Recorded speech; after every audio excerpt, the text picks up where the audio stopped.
Aloha, everybody, and welcome to the interview room, hopefully during your lunch hour across the world. Honey, you look fantastic as usual. Thank you. Hey, everybody. Thanks for being with us on this midday edition of the interview room. We hope you guys are doing great, and we hope you're able to join us live. And if you aren't, hopefully you're watching it on a replay. Yeah, and we thank you so much for being here. Teresa M. Are the most amazing mod. We're so grateful for you, for sure. And Yeah, hey, thank I you, hear we're Teresa. going, we got a lot to cover today. We've been preparing this strategically for at least a week, at least since the stuff came out. So, welcome, South Africa. Tracy, welcome, Sana from Sweden. And just to let you guys know that our son most recently got engaged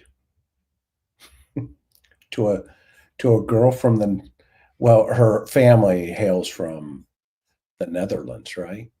She's Dutch. You threw me a curveball, Chris. I did throw you a curveball. I'm so focused on all the information that we're going to be presenting. I'm like, I know, wait, but I just thought about our son when I saw the Sweden up there.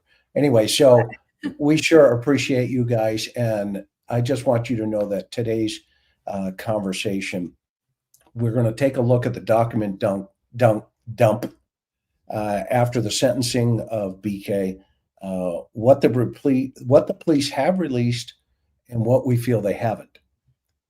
And we also, while we recognize 100% investigators did their job and prosecutors, have done their job, i.e., the killers behind bars for life, we've also learned that there were mistakes made.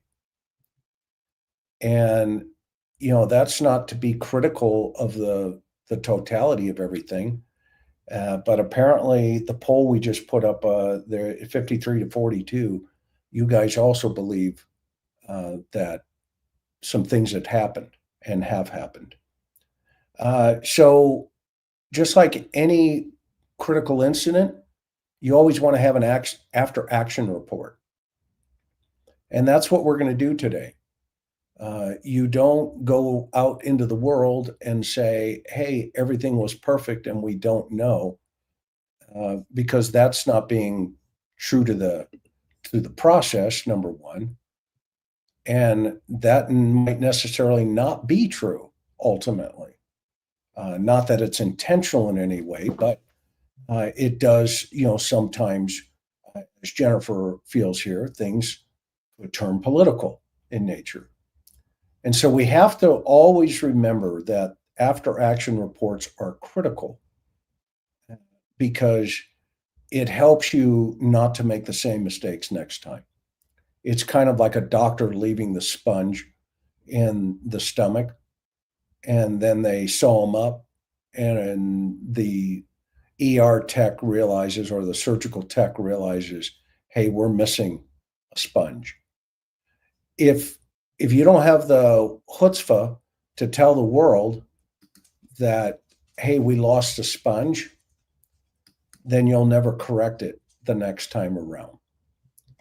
That's right. And Chris, I would just add that, listen, people don't expect everything to be perfect. We're all humans and mistakes are always made. However, after the plea deal, we have been seeing for the last week what I would call the public relations parade on national media. We've seen the prosecutor, we've seen the lead investigators out there really not just touting what they did. And by the way, yeah, they got the right guy and he's behind bars for life. Okay.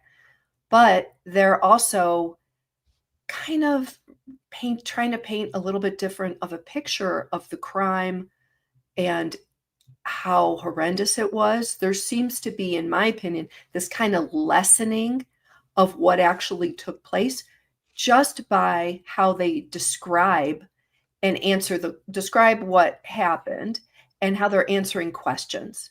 And so if they had come out and said, look, mistakes were made, this wasn't perfect, here's where we fell flat, but we want to really answer your questions in order for the families to get closure. If we had heard any of that, we probably wouldn't have even been doing this program today. But we heard anything close to that. And again, yes, there was a document dump release, but it's nothing close to half of everything that they have. And in reading those documents, there's a lot of errors and mistakes and things that are worth discussing and at least asking questions about.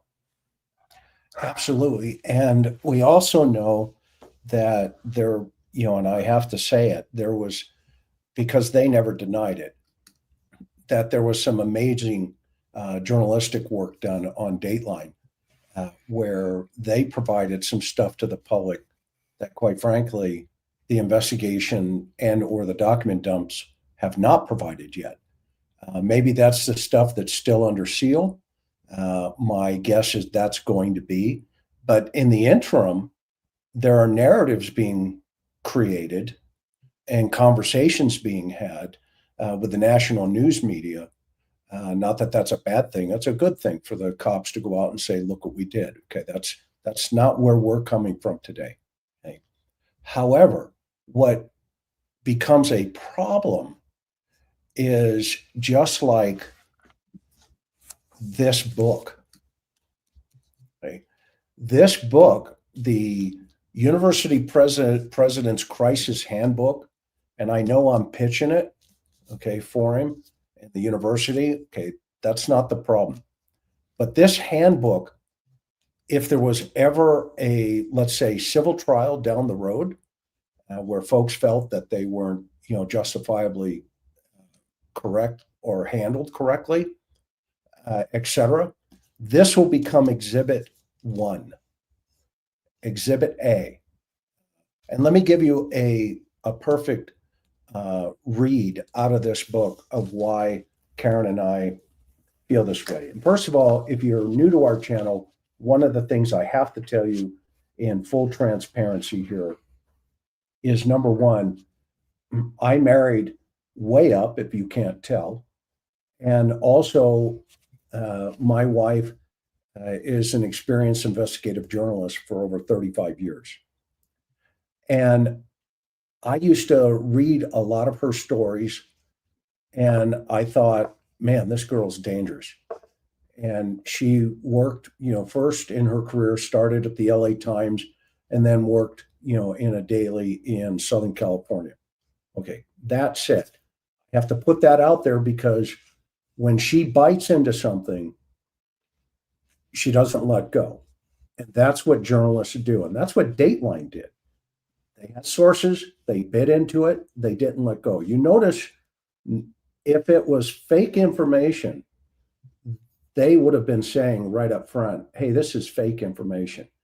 There's not a lawyer in that staff for Dateline that would have let them publish that information if they felt it wasn't reliable and 100% consistent.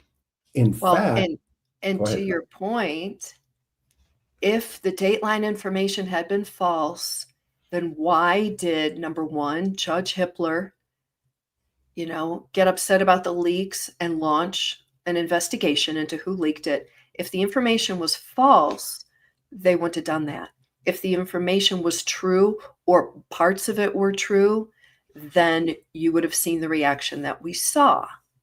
So they can't come out and say now all the Dateline information was wrong because they claimed when it came out, it tainted their jury pool. Remember that? Yes. And to answer your question, no, we're not saying that. We're saying they are massaging the messaging. And let me read out of page 351, page 351 from the president's book. And I'm going to quote this. It's a quote.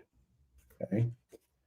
Lee contacted U of I safety and security team and Jody Walker, co-chief marketing officer. Okay. First of all, the first question is, why is the marketing officer involved in a conversation about 4 university students murdered off campus? I also called and texted the leadership team asking them to meet at the administration building. Some had heard of the incident, others had not. All mobilized immediately. Now, this is the university mobilizing. And what did they do? And I'm going to read it from their own words. Page 351. The command center, they put a command center together. Comprise the right people with the right experience and decision-making authority. Now, mind you, is this a state school, Karen? University of Idaho is the land grant school, I believe. So they receive state money, they receive public funds and private funds. Okay. And that means it would fall under the umbrella of the governor, correct? Correct. Mm-hmm. And the governor did give them $1 million, didn't he? At least. We know it was an extra $1 million, but then also Latah County would have asked for more money, and they did back in 2024. So the number is probably a lot higher than that. Okay, so let's go through this paragraph because it's going to be critical for us to lay the foundation for the conversations we're going to have here today.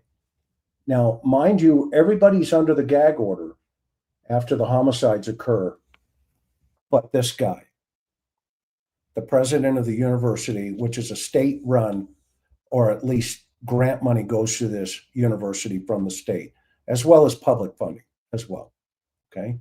However, he was quick to note and brag that the command center comprised the right people with the right experience and decision-making authority. Here's the hard part to take in, folks.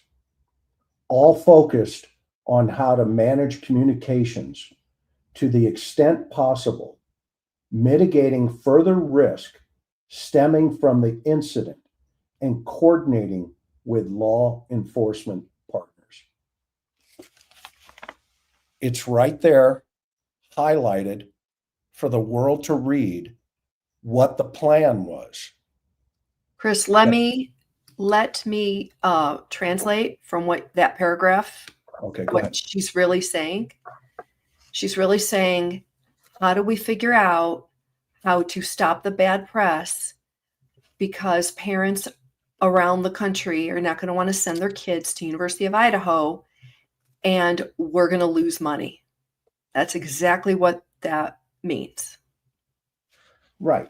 And so we see on the next page, 352. Well, first of all, I'm not upset that the university is, who they are.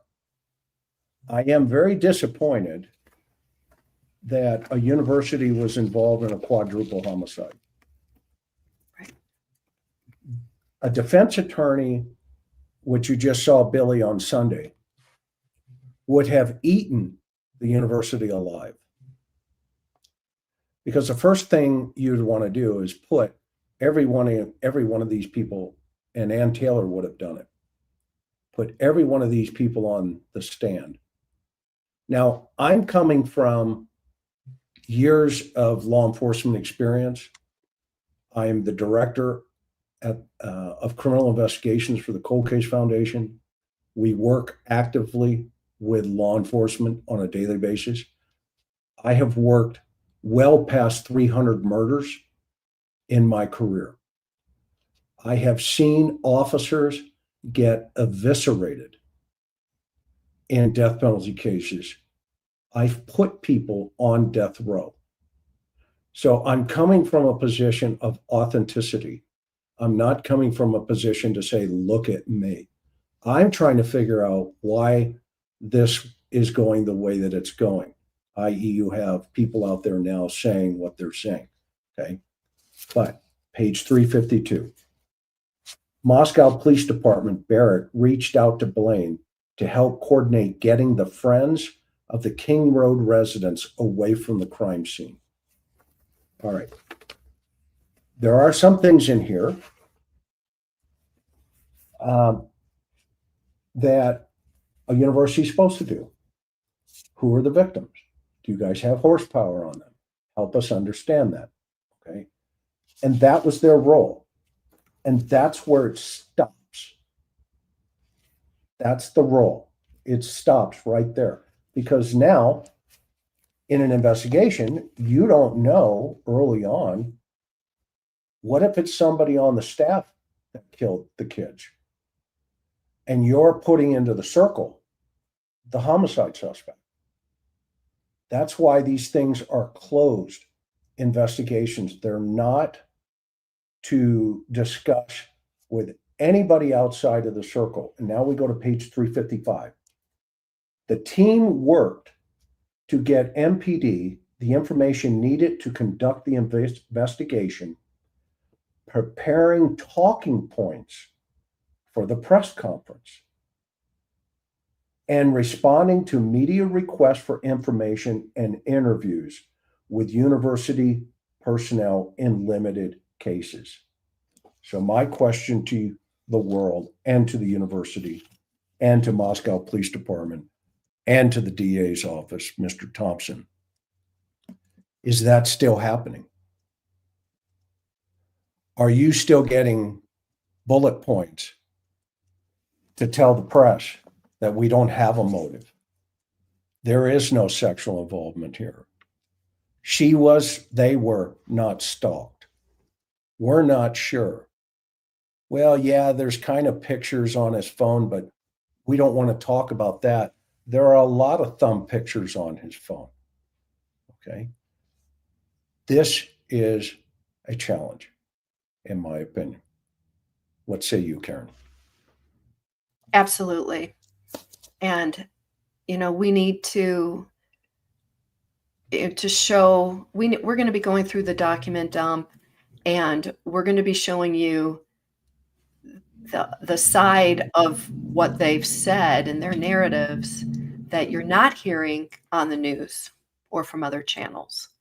And, that comes from Chris's experience investigating hundreds and hundreds of these cases over the years. But I think, Chris, before we start this, take a looking at this, do you want to talk about some of the points that we're going to make, or do you want to just roll with it this way? No, let's first, like we discussed, let's stay with the PowerPoint here, because we're going to give the world real fast. It's not going to be long, about 10 slides.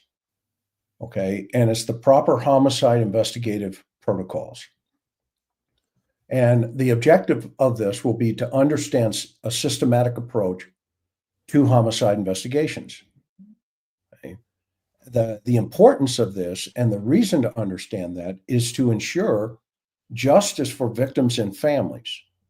And it also maintains public trust in law enforcement. Okay. And then the third prong that it does is it upholds legal and ethical standards. So when you're on the stand and you're talking about this stuff, okay, that you have to recognize the defense is doing their job and the prosecution is doing their job on behalf of who? The families and the victims. That is who the state represents. In this case, I would scream there's a conflict of interest, because the university got into the chain of discussion that, in my opinion, compromised communication that ensured justice for the victims and the families. And this is why you had a 50-50 split from the families and not 100% buy-in in this latest plea deal. So the overview that I want to go over today are the key steps and what has been shown to be the best practices, and how you overcome the challenges of them. So initially, I want to go through three things. How, the security of the scene was critical. Whoops. I just hit the wrong thing. Okay. And establishing a perimeter to preserve evidence.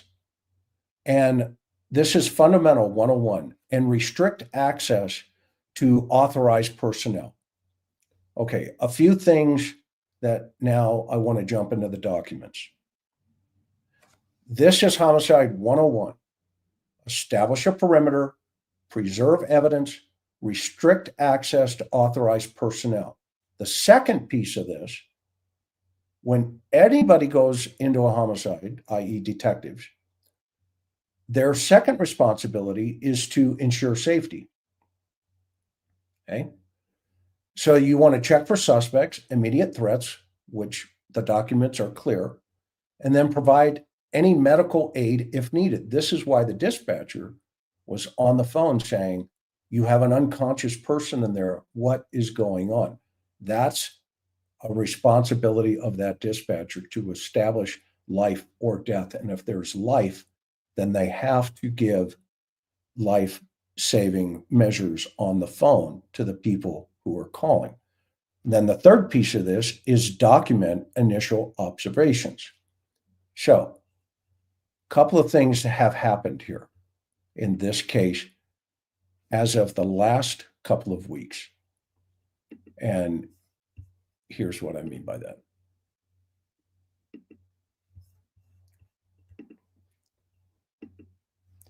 Hang on for a minute.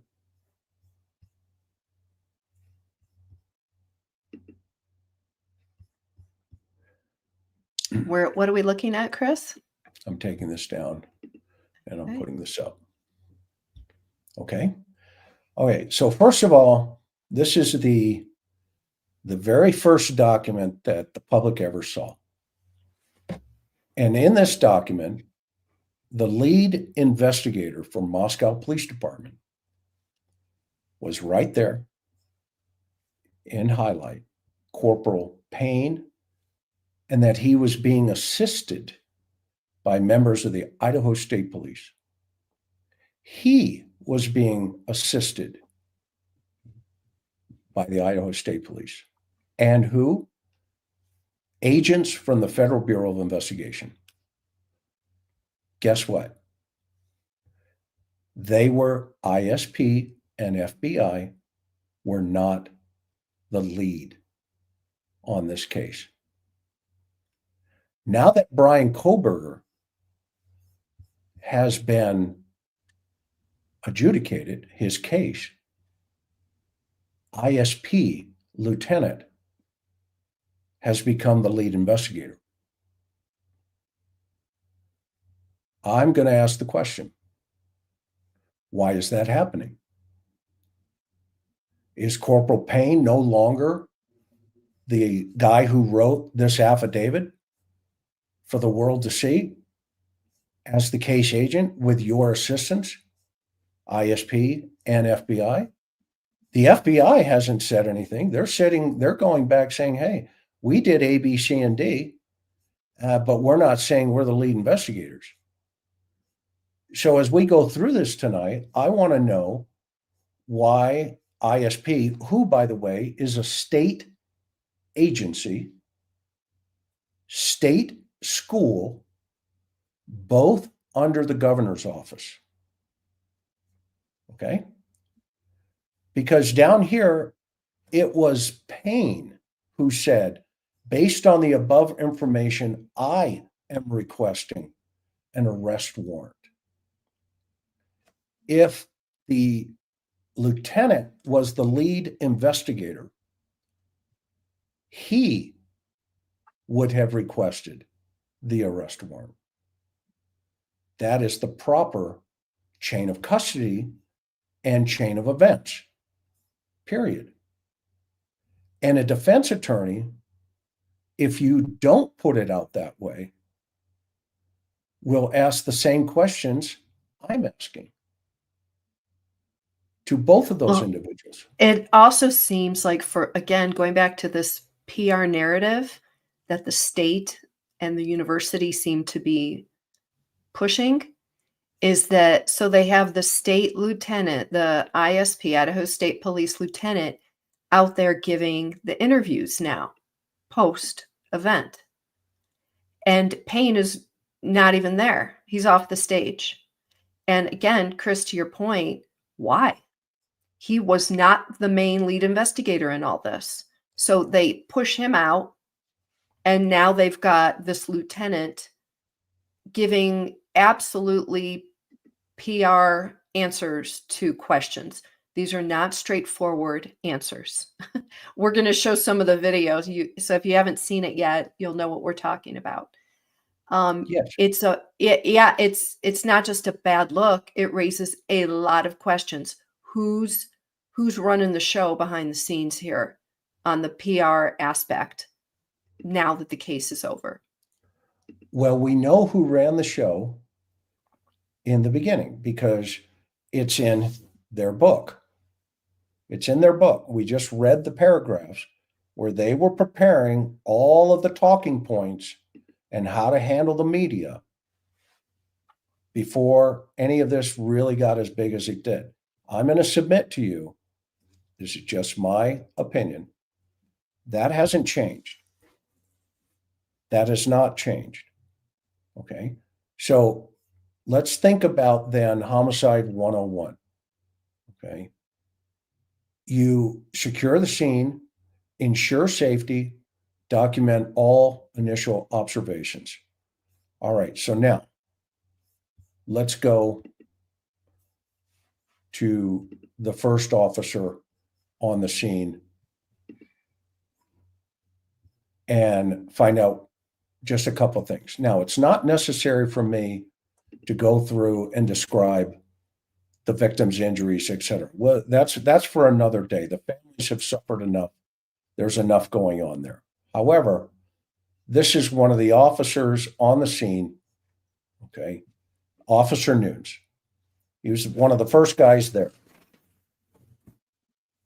Actually, he is the first guy there. Here, when he gets there, proper police procedure is when you roll up on a homicide and the victims are outside and they say, hey, our friends are dead upstairs, second floor. Immediately you turn to them and you say, don't move, stay right here. I'll be right back. And then you get on the radio and the cavalry starts showing up. And you start moving in there to verify if something's going on. Well, in this case, we see that he's seeing the victims, okay? But we're also seeing that Hunter went right behind him and actually went behind both officers because they turn and they tell him to leave the knife and go back downstairs to the front entrance. So number one, control of the scene almost immediately was not happening. That usually happens because of training and emotion. Everybody's responding to the emotion, i.e. the officers, because we're human beings. Then this idea that says command and control, command presence is what it's called. They're taught this in the academy. And this comes from experience with many officers. Thousands of officers will tell you the exact same thing I'm telling you here. You tell that individual, that RP, the reporting party, wait here, do not leave. I got to make sure there aren't other people in the building. And then you go. Well, somebody lost control. of that scene almost immediately because Hunter was right behind them. And the cop recognized it, Officer Nunes, and to his credit, he immediately escorted him and told him, get back downstairs. Okay. Well, the second officer, Warner, actually took him back downstairs. Okay. So when we talk about the front entrance, we're talking about the front door where the cops went in and they went up to the second floor, saw the victims there, and then they went up to the third floor and saw the victims there. All right. So now, once the scene is secured, the next piece of this is you have to start control points because there's now evidence collection that's going to take place. Okay. You also want to start conversations, i.e. interviews with the victims or the witnesses or the potential victims, potential witnesses, potential suspects. You don't know what you have or who you have it from, okay, when you're talking to people. So if you're talking to a Dylan, for an example, and she says, hey, by the way, I saw a guy there at 4 a.m, okay, and he went out the slider, then that's critical information. So in this case, staying with that document,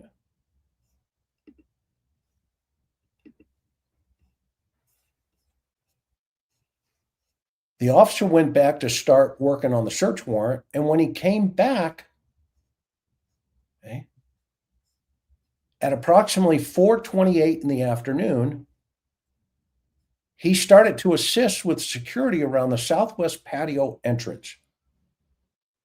Okay. Ann Taylor would have had a field day with this information. Okay. And here's why. This is a southwest corner patio entry log.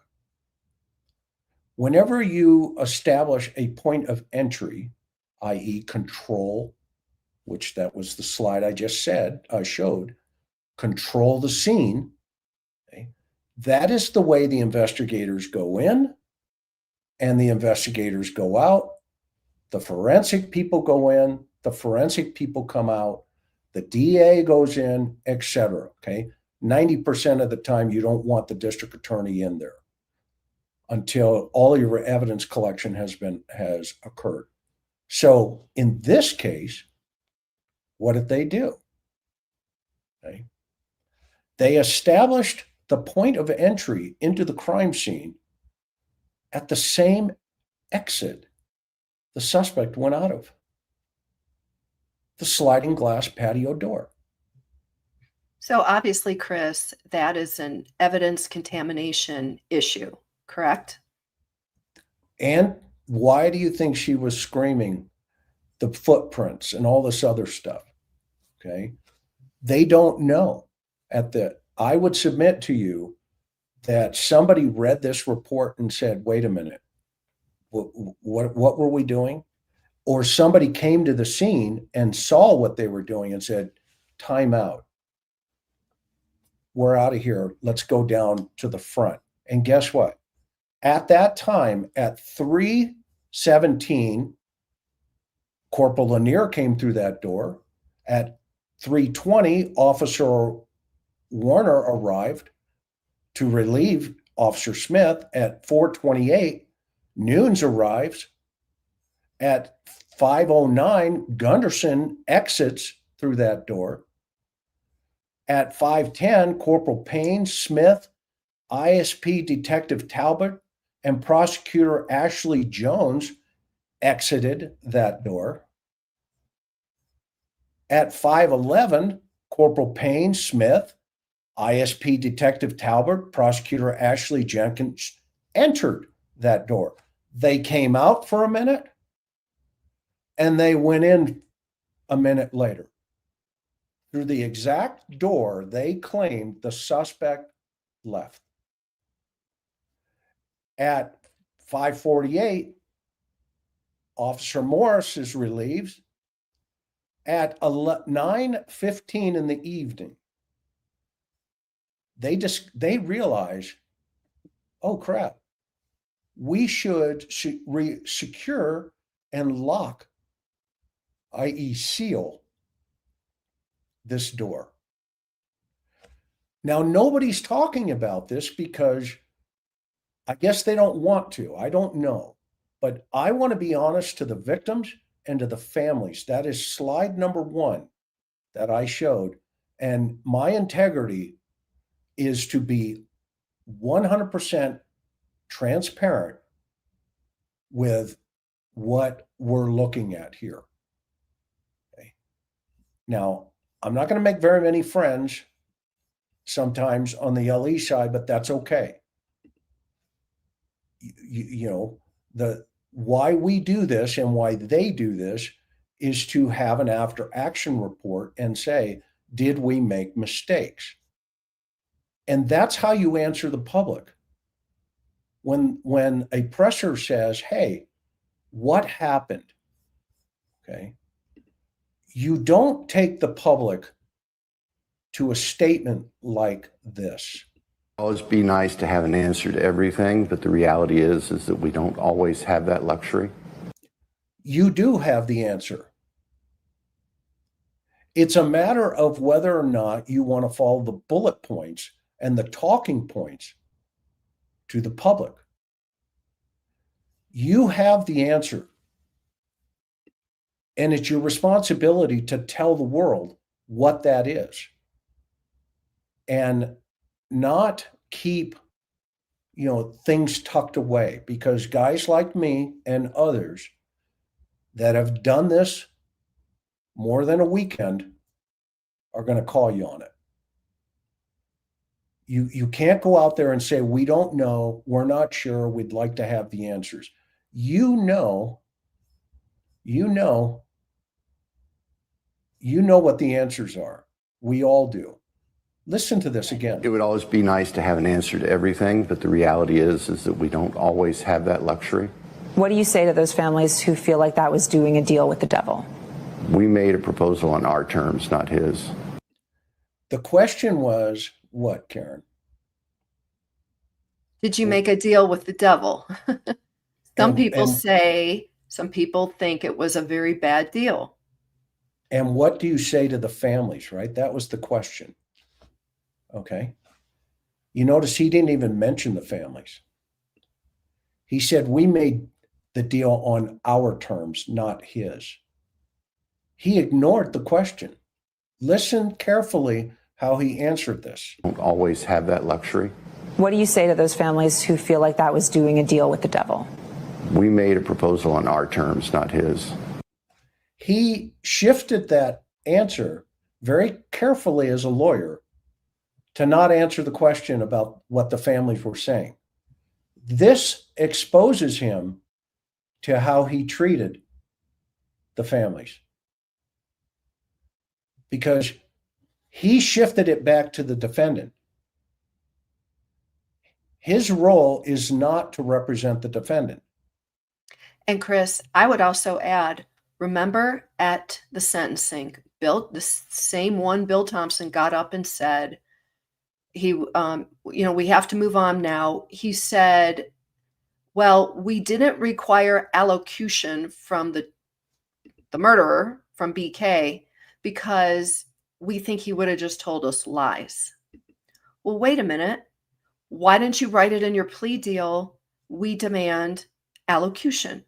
You have to stand up and give us a reason why. What was your motive? Why did you do this? And instead of allowing that process to play out, he covers it. He kind of puts a blanket over it and says, well, we didn't ask that. We didn't ask it of him. But yet, supposedly, the plea deal was on their terms. That piece never added up to me in my journalist brain. Good, great point. Way to point that out. And let's continue on here, because it gets worse. Just for a second. I think there's still those who feel like it's what he wanted was life in prison versus the death penalty. I don't know what was going through his head or what he wanted. One way or another, he's going to be in prison until he dies. Okay, so now you hear him say he did not answer the question about what the families wanted. He said what he wanted after she qualified it back to him of, well, okay, well, you brought up him, so let's talk that lane. Okay. Now this one here, this piece of the Chris, before we move on, Bill Thompson also said, well, one way or another, quote unquote, he's in prison and he's going to be there for the rest of his life. Okay. It's kind of like we're examining how they're making the sausage, right? He's like one way or the other. Yeah, it's not it may have been ugly behind the scenes, but we got it. We got it done. No, the family said, you treated us horribly. We were not part of this process.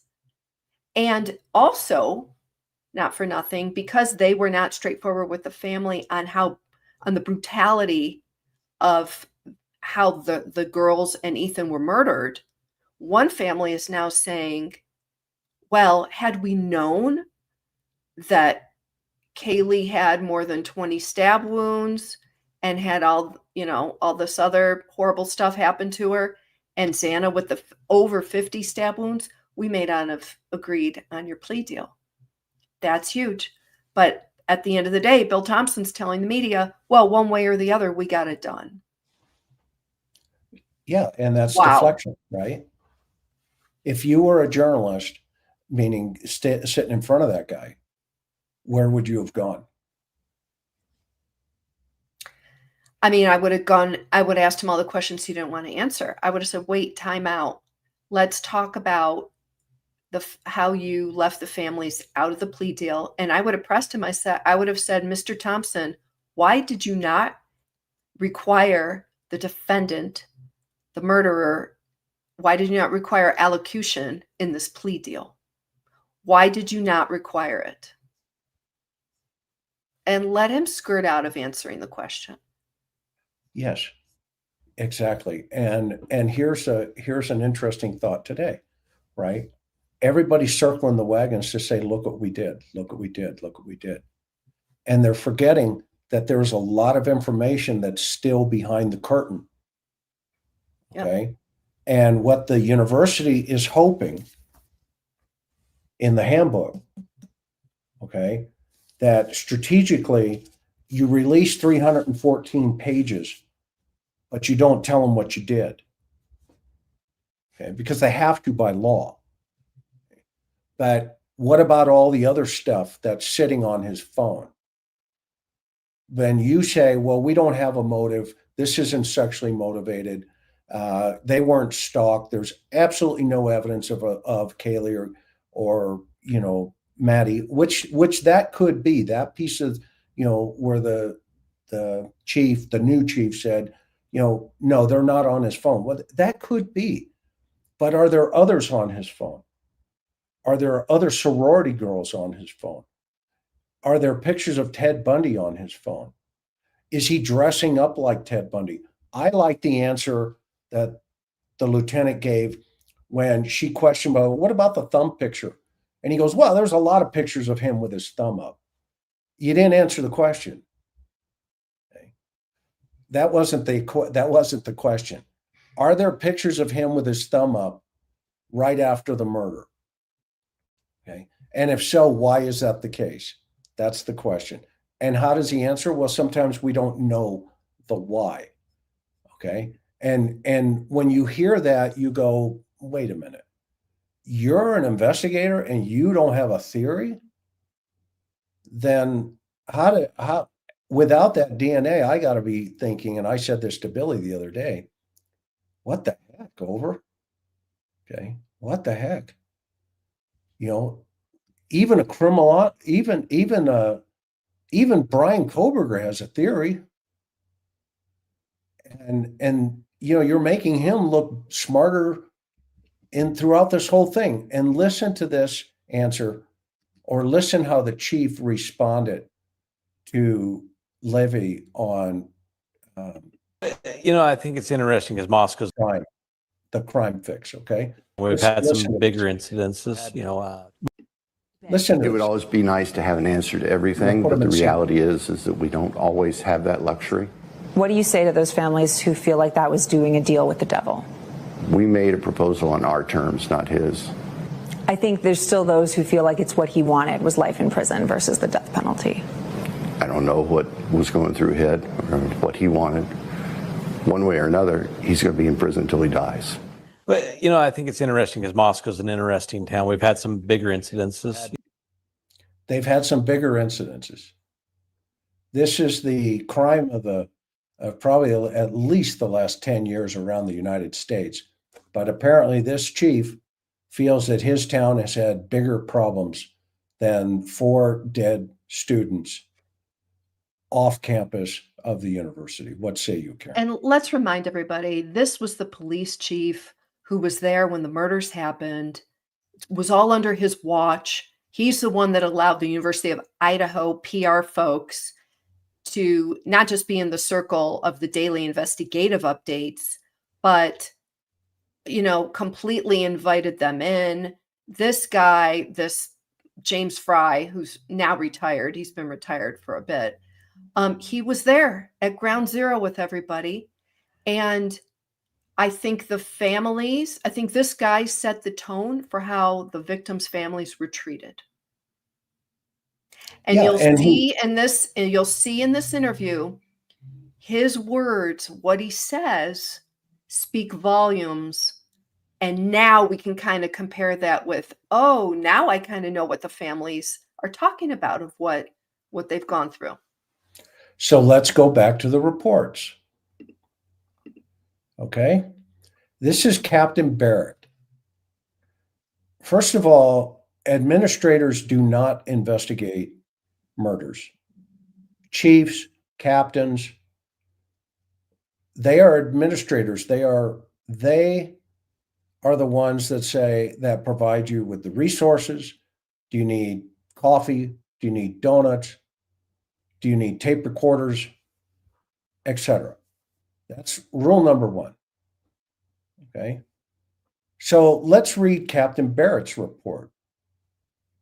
And you'll notice here where I have highlighted, I called Chief Fry, Captain Lanier, and Captain Dellinger.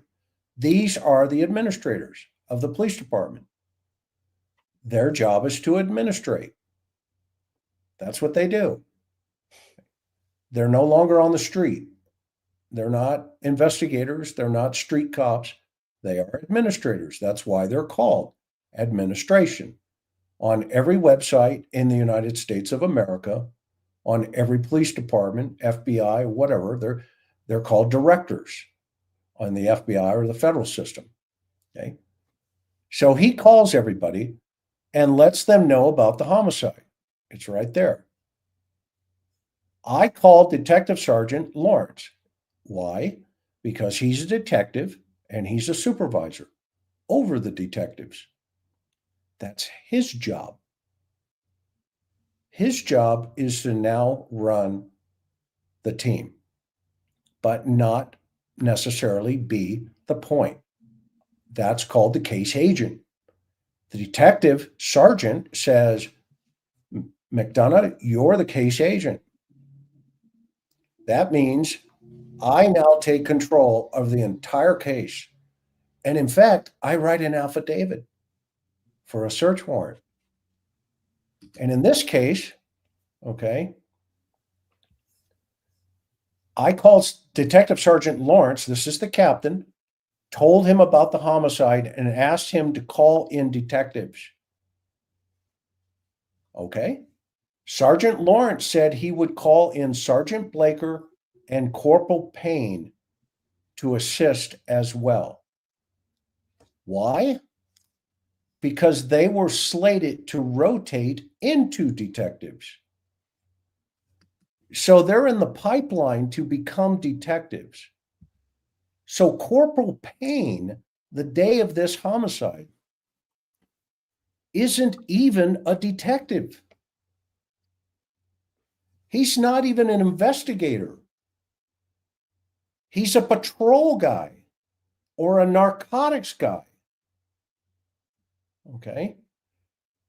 Now, this is why in the affidavit, it's important to understand, because they knew the weakness that the defense would go after, where he puts Detective Payne was assisted by ISP and FBI. Because what they did is they handed this to Payne and said, okay, you're about ready to cut your chops here. Chris, it just occurred to me. Now, this is a theory, in my opinion only. Why would the police department hand the only quadruple homicide case they've arguably ever had, for sure, a huge, huge case, okay? Why would they hand it to the most inexperienced guy in that circle? Why wouldn't they give it to the detective who's got 10 years experience, 15 years experience, other homicide experience? Why? So I asked myself that. And this is a theory, and I'm going to throw it out to get your opinion. A guy like him who's that inexperienced is more malleable to the influence of the university. An experienced homicide detective, he or she would push back potentially down the road within the investigation for any kind of interference with the university. But somebody young and inexperienced isn't going to know. He's going to be more of a yes man type of guy. What's your thought? I can't disagree with you based on the next paragraph. Okay. He says, Sergeant Lawrence said he was also calling the Idaho State Police to ask Region 2 detectives to process the crime scene. So ISP was brought in not to investigate the case. They were brought in to process the crime scene, their lab, which is a great lab. They're good people. But now we get to the crux of conversation. What is the next thing Captain Barrett does? An administrator. I called whoever this person is. I can tell you who it is. Now we know. Even though it's redacted, his I name think is... it's a female. No, it's Blaine Eccles. You can see the B and you can see the E. And Okay. he was the dean of students, and he may still be. Okay, so the captain goes from, let's get the cops here, start investigating this, to, oh, I better tell the university. Okay. My mind, because the whole reason the Cold Case Foundation exists, one of the reasons, is because of stupid things like this. When the cases go cold, thank goodness they had the DNA. Thank goodness Brian Koberger was stupid. Thank goodness. Okay. Because, and I was, with Billy, Billy was being very nice on Sunday. I love the guy. But a defense attorney, they would have eaten this guy alive. They would have eaten him alive. And in fact, the paragraphs that I just read talked about Barrett. Remember, I just read it a little bit ago. Talked about Barrett coming in and debriefing everybody. And what did the university do? They engaged their team to write talking points, to control the media, to control the narrative. It's right in front of us, everybody. It's right in front of us. And guess what? In my opinion, it hasn't stopped. It has not stopped, because look what he does here. I called Blaine, U of I of Dean of Students, and this other person with U of I Office of Public Safety and Security to inform them of the homicides, because the residence was near the U of I campus and the victims appeared to be college students. Okay. Well, did you call the local gas stations? Did you call all the town businesses where students go to eat? Did you call the grub truck just to let them know? Okay. Oh, you told the university so they could send out a massive Vandy alert. So the real victims who are sitting outside, i.e. the kids that found them, we now know, they get a Vandy alert. Well, here's one for you. Once you identified them, did you call the family? You told the university. It sounds like the university knew before the family knew. And in fact, if I remember correctly,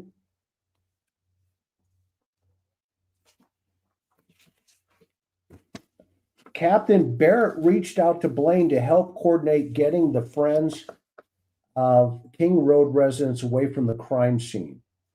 Immediately, we contacted Carly Freely, Associate Dean of Students, along with the U of I counselor and U of I case manager, to go to MPD and offer support, comfort, and resources to those individuals ushered away from the scene.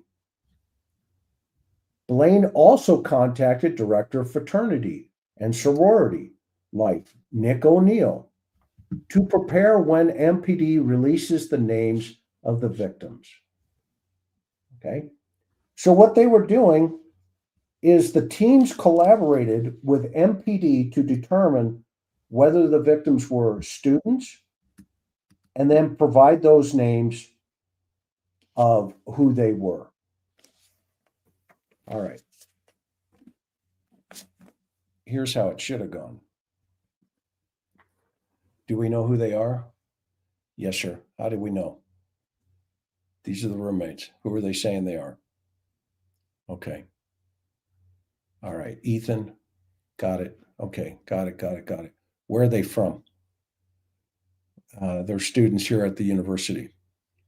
All right. Well, let's get their horsepower and let's get hold of the families and start working up, their life. Let's figure it out here.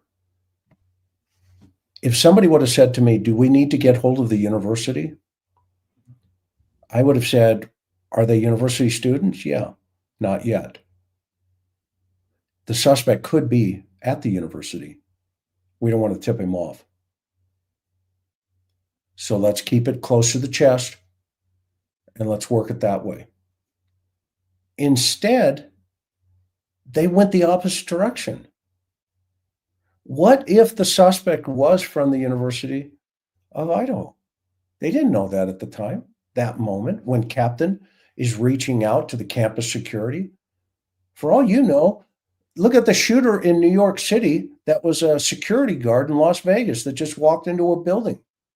What are you going to do? You're going to call the security department in Vegas the day of, or the day of the shooting and tell them, hey, we got your guy in here? No, that is not Homicide 101. That is not proper protocol, because it gets better. You can't make this up. This is in their own documents. I also met with blankety blank U of I of Associate Dean of Students at the police department. So the university is now part of the investigation. They're showing up at the PD. Okay. But why are they showing up at the PD? Because they've already organized a communications team and are going to tell the cops how to conduct a press conference. That's what they're doing. Karen, this is your lane. What say you? I mean, it's just so unheard of. And again, okay, the University of Idaho was always going to have the PR financial stars in their eyes, if you will. That's their agenda. That's what their concern is. Why wasn't the police chief, who is the highest authority in as far as the investigation goes at that point? He should have said, I'm sorry, this is a critical investigation. We have to treat you like the public. It's police protocol. You cannot come into this police department. You cannot be part of the daily updates. you have to be like the public. Okay. That never happened. This is a great point. Well, you're right on that. Stay on that lane, stay in that lane. But this is exactly a great point. BK told his arresting officer he got the alert. Right. The Vandy alert. This is exactly the point that we're trying to make here, that the suspect could have been in the circle with the university. And the moment they sent the vandal alert out, Brian Koberger got it, the suspect. Well, okay. He wasn't even a student I'm not sure how that happened. He was a Washington State University student. I don't know how he got that. He could have signed up to both programs. Sure, he could have. I just want to, when we're talking about this Vandy alert, the two things that stick out to me most is, number one, how the victims' families were not told anything in the beginning, and they found out through a Vandy alert as well. Okay, completely unacceptable, disgusting and unacceptable. Number two, the reporting party, okay, that was Dylan Mortensen, Bethany Funk. They had called Hunter and Emily, some of their friends, to come over. And Hunter, as we know, was the person who found Xana and Ethan deceased on the second floor. Again, the treatment of these kids, and one of these reports that we already touched on mentioned it, but they didn't go in depth and say what they did. We found this out in a documentary, was that these kids were left outside for a couple of hours. They're seeing the police come and go inside. They get zero information. And I get it. Maybe these kids were considered potential suspects. The cops didn't know. They get there. They have the deceased kids in the house. They don't know what's going on. But they really messed up how they treated them as well. But even more importantly, the victim families. I get it. You have the Vandy alert system. Every college does when there's like an active shooter on campus, and you've got to get word out so people can shelter in place or take cover, do whatever, get off campus. But in this case, I mean, I'm sorry, this feels like it was completely foobarred, in my opinion. Well, you may not be wrong in your opinion, because if we go back to Captain Barrett's statements, we now start to get into what the university's role was. We know what their role was from the book, but we also know that they called the university to help comfort the students and be a resource if necessary. Okay? I don't have a problem with that personally. I do have a problem with at 2:15 in the afternoon, Captain Barrett goes over and meets with President Scott Green and his staff. It's right there in front of us. Was this before or after Kaylee's parents, Maddie's parents, Xana and Ethan's parents got phone calls? Was that before or after? That is a great question. At 2:15 in the PM. afternoon, the day Captain of. Barrett goes over and meets with the president of the university and his staff in his office on campus, and he tells them about the homicide and that the suspect's location and identity remain unknown. Is it any wonder that Kaylee's family has been so vocal about the treatment from the day one? This is yet another example of, exhibit number 58 at this point of how they were treated. It's right there in their own report. So people, are going to say to me, why is this a big deal? The guy's in jail, etc. Because if you don't learn from this after action, for lack of a better term, you'll do it again. And who are the real victims here? Are people going to defend the university over Ethan, Kaylee, Xana, and Maddie? Is the universities are they more important than the victims? That's why I do this. Well, and another I tell thing, the truth, the way it at is. the very least, calling out this university. If this ever happens at another university, it's kind of nice to know that, yeah, you're going to get excoriated and beat up on, on social media, based on your own actions. We're calling them out. And yeah, I get it. National media is not calling out the University of Idaho. By the way, we've been doing this for quite a while. If you go back and look at our playlist, we have many videos where we've gone through that book and we've talked about all of this. But of course, now at the end, at the conclusion of this investigation and whole case, yeah, we're calling them out. And you know what? We invite all other media and anybody on social media to do the same. And it's not what you say, it's how you say it. And so again, all we're doing is reading their reports, and we're giving you from a professional standpoint what the blunder was. And not just to be critical, but as Chris just said, to his point, what can we all learn from this?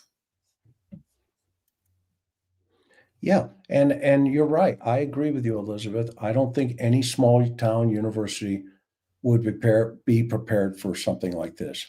However, there are law enforcement agencies available to every small university in the world, in the United States. They're called the FBI. They're called mutual aid.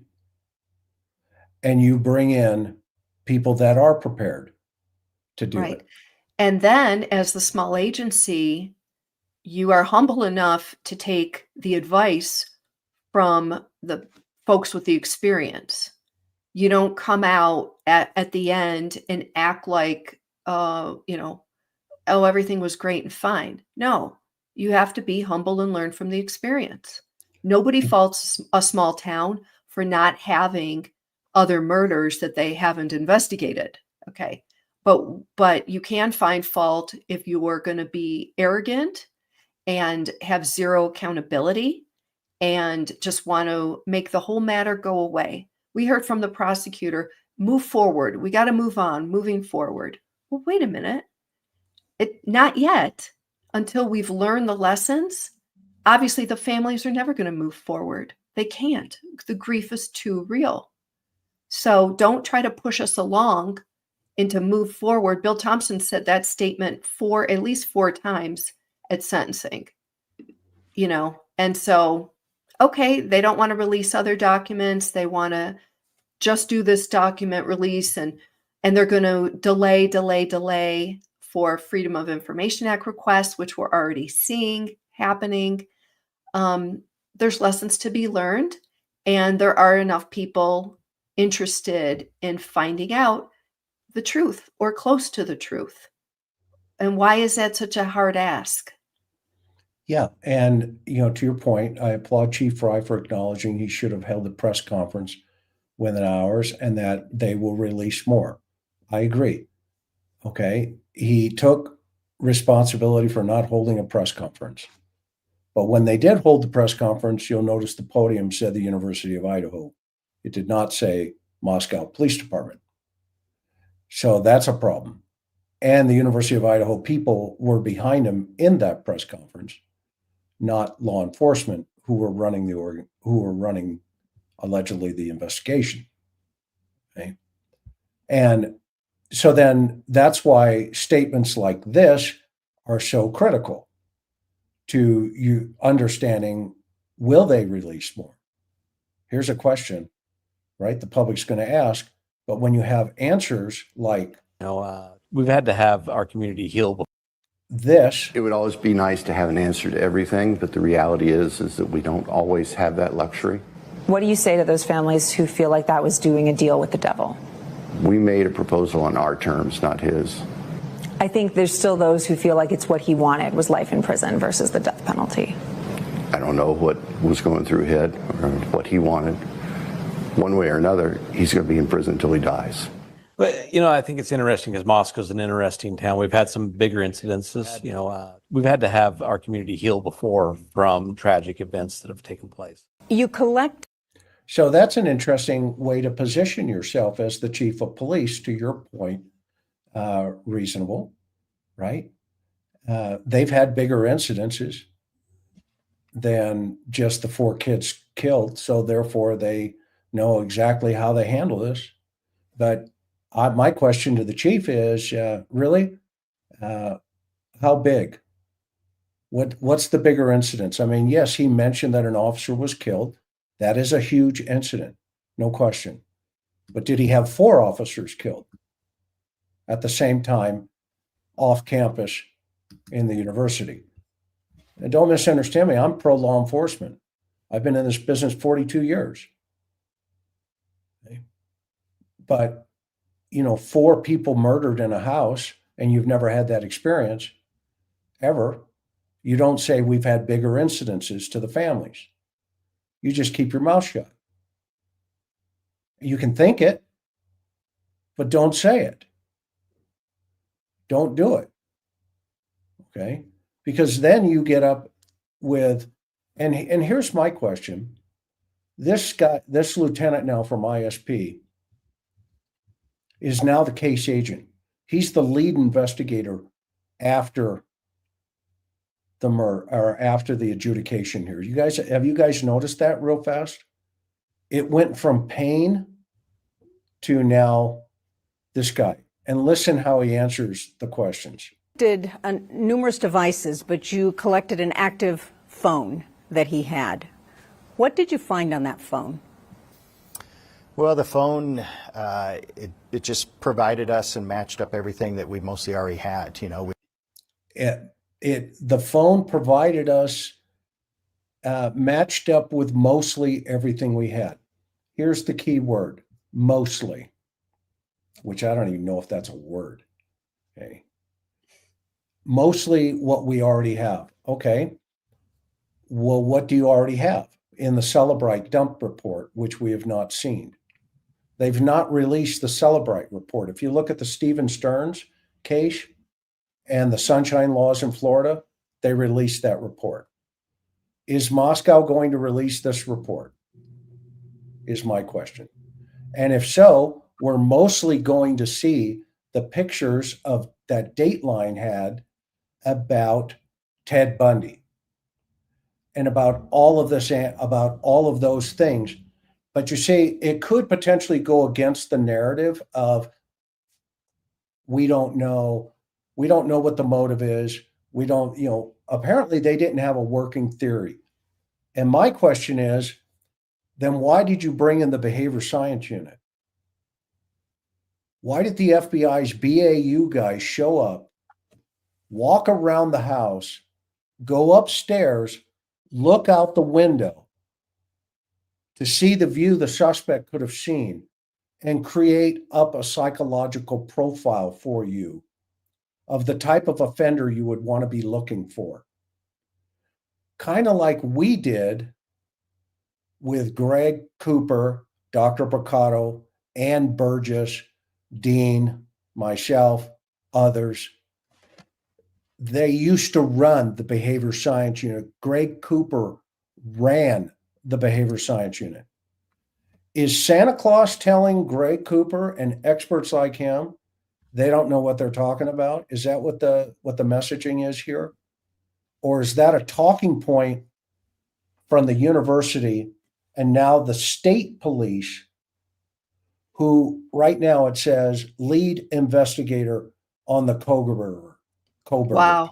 case? Yeah, talk about rewriting history. No, he wasn't. We have all the documents. We have the arrest warrant affidavit. We've got so much that had Corporal Payne on it. But now, days later, all of a sudden, it's a little more convenient for this guy to be the lead. Chris, I would just remind everybody watching this. So this reporter, the reporter from that piece, is asking him specifically about the phone and what was on the phone. And just maybe putting a bow on this, the reason it was so important is because Dateline showed photos from his phone that were leaked. This is before the plea deal. And this was so impactful. You guys remember Judge Hippler said, there's been a leak in this case. I'm going to do an investigation. This could potentially hurt our jury pool. This is serious stuff. Okay. If the Dateline piece was fabricated, if it wasn't true, if they made it up, you would have never seen that reaction from Judge Hippler. So, to Chris's point, whatever was on the phone, and again, so I don't know how much of Dateline's piece was all truthful or not, but some of it was. And we know, because if none of it was truthful, the judge would have never said, I'm going to do an investigation on the leak. Okay, so now, after the fact, the reporter's asking the Idaho State Police, because the lead investigator, Corporal Payne, is in the wind now. He's gone. Tell us about the phone. Tell us about what was on the phone. And this guy isn't saying nothing. And he's not being honest. Actually, a more honest answer would have been, look, I don't want to talk about the evidence. I don't want to talk about what was on the phone. And then state your reason why. But this guy is just word salad. He looks nervous. He looks a little uncomfortable with the question. And the reporter, to her credit, is like, well, just tell us. You know, she's pressing him, not as hard as I would have pressed him, but she's still trying to do her job. And we're not getting a satisfactory answer from the lead prosecutor. And so you guys are seeing it and smelling it yourself. May come to your own conclusion. I'm going to go with, they have a wall of attorneys. They vetted their source and they said, run, put it on national TV. Because if it wasn't true, i.e. the photographs on his phone, okay, they could have been sued from one end of the country to the next end. Yeah, you're talking about Dateline. Dateline, yeah. Right? Yeah. So they're solid in what information was provided to them. My feeling was whoever that source is got under the saddle of the judge and he wanted to find out who that person was, because he basically almost stopped the trial. That's right. He delayed it, actually. Yep. He actually partly delayed it, not just because defense had asked, but because he was doing some leak investigation that I was on record to say, you're never going to find the leak and this is going to go nowhere. Exactly, Which Karen. Exactly. I've seen these for 35 years. You called. Not the first time I've seen that. So now what this is damage control. Okay. Exactly. What, to your point, what he should have said was, what's on the phone or whatever. What he should have said was, there was a lot of inappropriate material on Koberger's phone, because at some point, somebody is going to get that information. And it's going to be, one of the major news networks, CNN, News Nation, Fox, just keep naming them all. Okay? Somebody's going to get that information. Okay? And when it comes out, I think the university is hoping there's enough time between it so that everybody goes, oh, see, I knew it. Told you. There it was. Pictures of Bundy on the phone. Look at him dressing up like Bundy, just like Dateline showed. But they're hoping that the news cycle drops down, okay, and it just kind of goes away right now. That's the reason I'm doing this program today. Because YouTube is forever. And as long as you're in the guidelines, it stays with us forever. So let's reveal, you reached out to the Washington State University for some documents, right, Karen? I sure did. Under a FOIA. Under a FOIA. Yep. And what did they tell you? So I received an email back saying that Washington State University Police would get back to me in April 2026 or later if they need more time. What? so obviously I went and looked up the law, Washington State FOIA law, and it's left open. There's no number of days that a government agency has to respond, but it is, quote, a reasonable time. Okay. So obviously they're playing hardball. They're not going to release whatever unless I want to come back and sue them. If I want to, hire an attorney and take them on with this. So yeah, April 2026, Kat, if you can believe that. It's outrageous. Okay. And, we're the little guys here. We're not with the big major networks. We don't have a wall of attorneys to, fight this. So, they're doing it because they can. And I think eventually some of the big guys, the larger media networks will, I'm surprised that they haven't already. They may be in the process of doing it. Washington State Police, if you recall, did release some body cam footage of the officers executing the search warrant at BK's apartment. But we didn't see inside the apartment. We didn't see more details. We didn't get any of that stuff. Yeah, exactly. What are they hiding, right? On a case that's already adjudicated, that Washington State University they're not even a main player.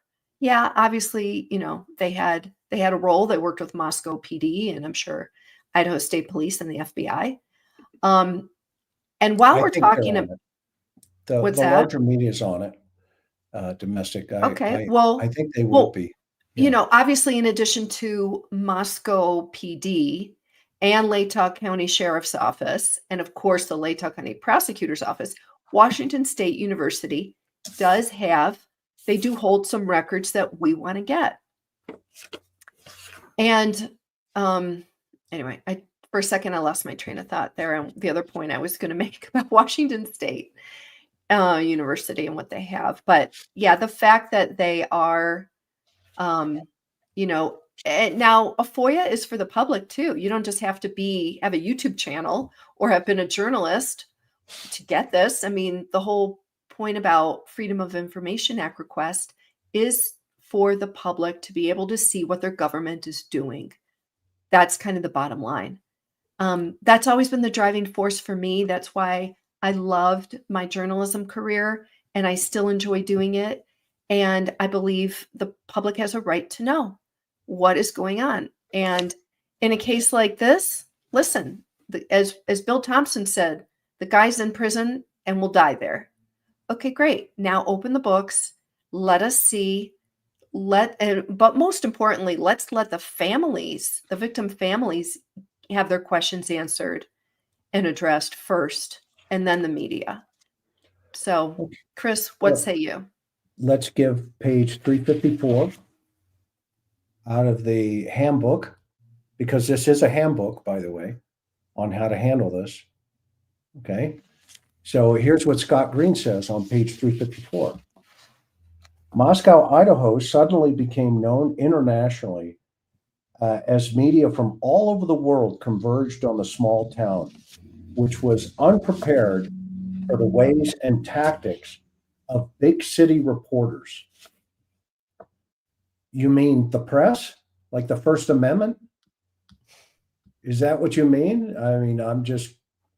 I'm confused what a big city reporter is versus a small city reporter right there operating under the same rules of the First Amendment and their ethical journalistic responsibilities. Big city reporters, mostly ethical, some not. Yeah, they try to get the story. You may not agree with how they do it. The teams worked to get MPD, Moscow Police Department, the information needed to conduct the investigation, prepared talking points for press conferences, and responding to media requests for information and interviews with university personnel in limited cases. So basically what the university did, everybody, is they controlled the flow of information.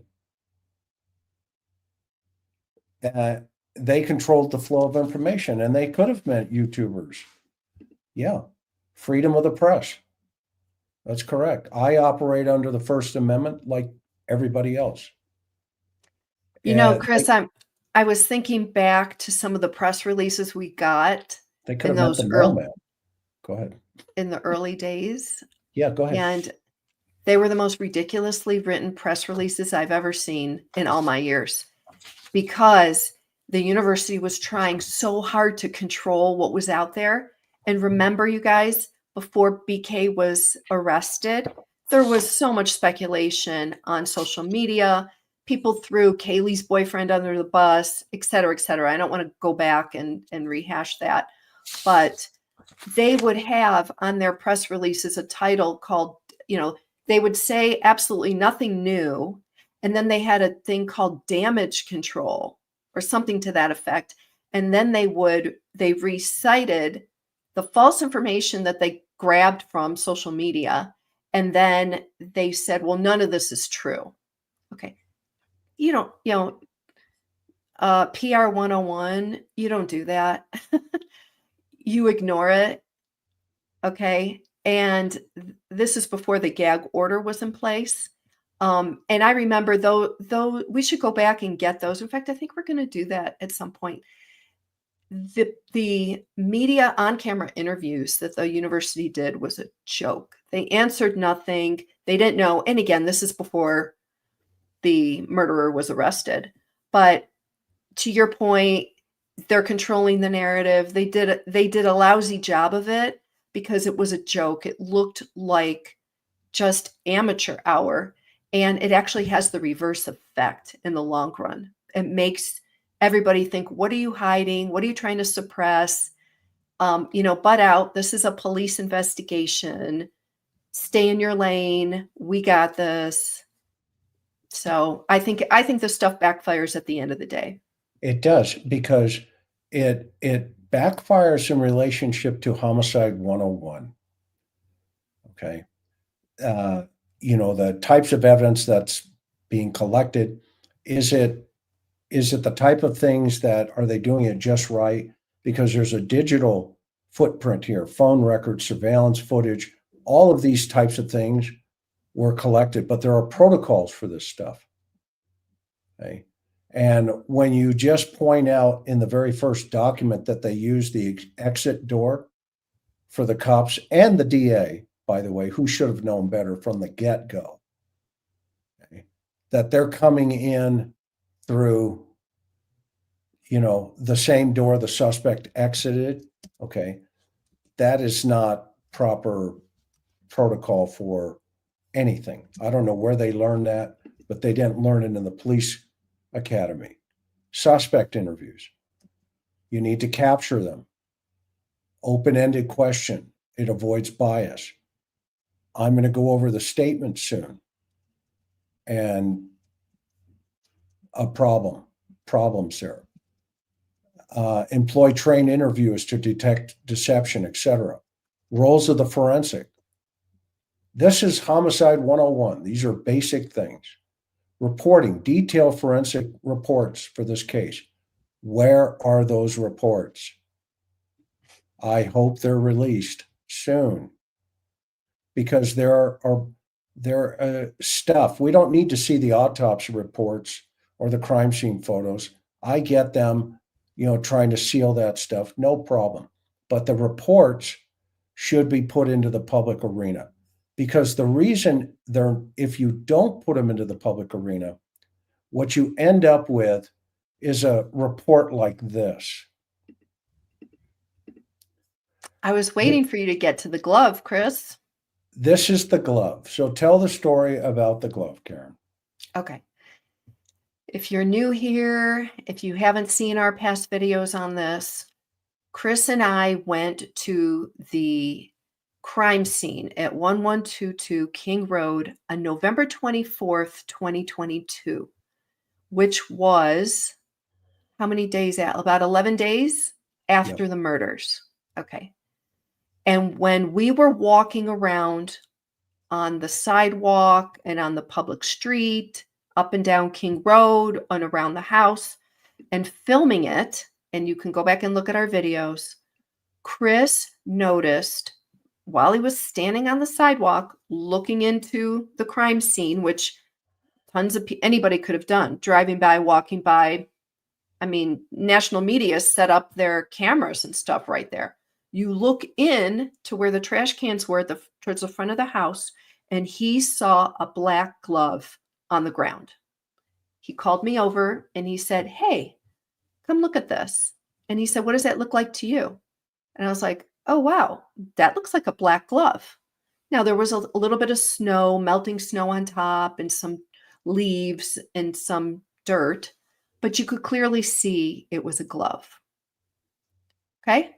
So then, Chris, tell them what you did. Well, it's the infamous glove. So I waved over the investigator or the cop that was on the scene, and he came over and said, "Oh, wow." That was almost verbatim. And I said, "Yeah." I said, "Hey, I'm a retired, homicide guy here. I'm out working on something else. And by the way, I was working on the Michael Vaughn case." Okay, well, let's stay focused on Yeah, the glove. I'm going to stay focused. Okay. Stay on the glove. And I said, "You guys probably want to collect that." And he said, "Yeah." He didn't say, "What's your name? Where are you from? Etc. Give me your date of birth. Give me your phone number." Nothing. He didn't ask any of that. And I figured, okay, that was awkward. And I said, "Do you want my number?" And he goes, "No, I'm good. I'm good." And I didn't want to argue with the guy because obviously he knew it, he sat on the stand with Ann Taylor before and others. So he knew more than me. And I wasn't going to argue with him. What's the old saying? You birth the baby, you get to rock it. Okay. So now the infamous report comes out. Well, wait, we also saw, we were still standing out there, and it looked like he had a conversation with either another officer or somebody else. And I didn't see him collect it, but so this on-scene officer was made aware of it. And then obviously when we were gone, they collected it. Yeah. And so they told me they were going to collect it. Remember, honey? They said, "Yeah, we're going to get it. Don't worry." And I said, "Okay, fine." All right. So now we go to the report. This is the first we've heard anything about that glove for 2.5 years. And we often wondered, we were like, I wonder if they knew whose glove it was. Did they test it for DNA? Is it a piece of evidence? Whatever became of it. Okay. So Corporal Payne, who's the lead investigator at that time, now it's this new guy from ISP based on the news, he writes this narrative. And by the way, we would call this a 153. It's an officer's report. Okay. And it just basically tucks into the case file, said we did it, is basically what it is. Okay. On November 24th, 2022, I collected a black polar penguin glove from the parking lot of 1122 King Road. I conducted subsequent investigation by watching the body-worn camera of Officer Nunes, the first MPD officer on scene, and looked over the scene photos taken by ISP forensic team. None of these sources showed the glove was present upon the officer's initial response to the scene or during the processing of the scene on November 13, 2022. It is unclear where the glove came from at the time of this writing. Okay, so basically he says, I went and I looked at the body-worn cameras of the officers who responded and the photographs taken on the 13th, and it doesn't appear that that glove is there. That's the inference, okay? Well, what he didn't anticipate was I did my own homework. And I went to open source and I saw this from November 14th, the day after the murder, and I found the glove. Yeah, So you can clearly see it. You can clearly see it in that picture. between the 13th and the 14th, according to Detective Payne, Corporal Payne, somebody put a glove there. There it is on Fox News on November 14th. This showed me even further what lack of experience can do to a case. Because he's having the world believe that this is the truth, when in fact, this is the truth. This is tunnel vision in an inexperienced investigative team. And it is not, hey, look at me, it's not about me. It's about the 4 victims in that house. And now I want to hear how he positions himself in public and the lieutenant about whether this was a mistake or not. It's on the other side of their yellow tape, just like the photographs we took that day of the glove. Would everybody like to see those photographs? I thought Sure, if you have them. it's gonna take me a second, and I'm gonna pull them up. Go ahead. Yeah, when I read that in the report, I was like, wow, only because we were there November 24th, and that was the glove Chris found. And it's just so misleading. And obviously the natural reaction is, what else are they not being fully transparent about? Yeah, it is a lack of experience, as Chris said. And I'm not criticizing them for having lack of experience. I'm criticizing them for go ahead, Karen. No, I mean, you can have no experience, but just be truthful in what you do. That's it. Yeah. And Sherry asks, I'll put her question up. What about testing it for DNA? Exactly. That's what we were hoping they were going to do. Obviously, they never did it. They never, now they knew it was a polar, what was it? A Penguin Polar or Polaris brand, whatever. Yeah, we have to assume they never tested it for DNA because there was no reference to that in his 1-paragraph report. So yeah, it was extremely disappointing to see that in a report, to see how they handled that, right? And I got to be honest, when Chris pointed that out when we were there, man, I just had this really bad sinking feeling inside. I thought, dang, how did they miss that? And what else, Yeah.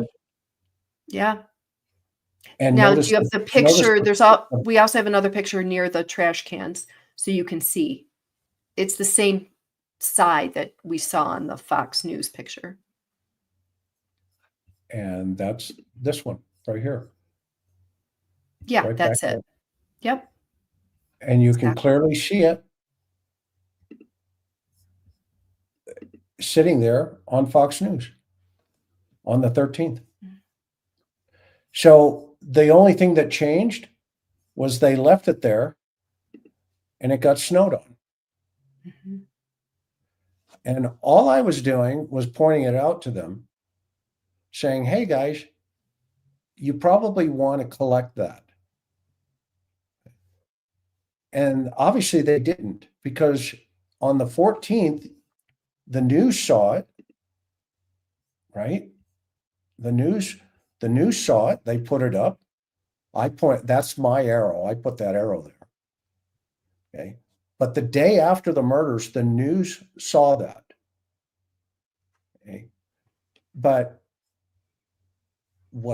if that's the 14th, 10 days later, that glove is still sitting there when I showed up and said, guys, that looks like a glove. Remember, Karen, when we were walking up the street and I said, honey, that's a glove. Yeah. Okay. I mean, you never want to see, a glove on the ground inside their crime scene, just left there, knowing what such a heinous, horrific crime this was, involving 4 beautiful students whose lives were taken. This is And then the next thing, outside of the house. yeah, and the next thing I pointed out to them, whether they wanted it or not, was, hey guys, the cars need to be towed and get into a secure environment so you can process them correctly. But you know what it came down to, unfortunately, was, this idea that, what we should do? Now, we should go meet with the university staff and let them know. Well, We should and Chris, go sit down with the president. Go ahead. yeah, and Caroline makes a great point. And the jacket, remember the black jacket that we saw the officers outside of the house? They pick it up, look at it, and drop it. And also now we know that there was a black backpack left outside found outside of the house. Yeah. But why can't we just have an answer saying, look, we tested the backpack. It's from him or it's not from him. Okay. Why can't we have straightforward answers on this stuff to make it go away? Tell us and we won't keep bringing it up as a point. And there's so much of that in this case, unfortunately. Yeah. I mean, Homicide 101, they probably would have been hammered on numerous things, but it gets worse.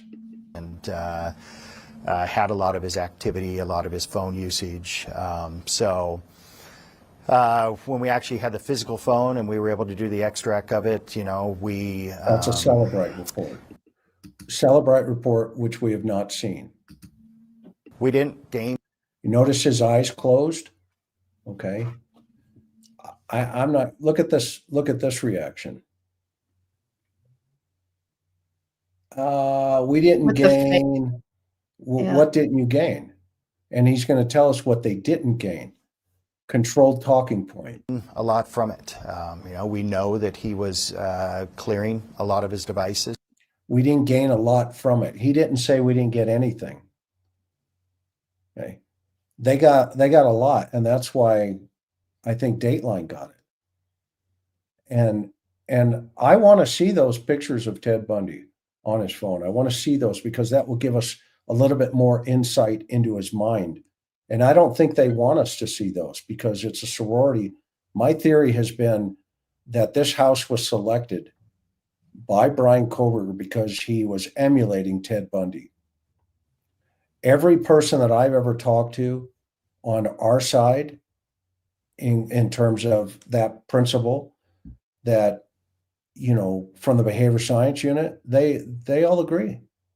Nobody has said what these guys are saying, i.e., Santa Claus coming up and go, well, we don't know what the motive is. Okay, fine. You don't know the motive. That's fine.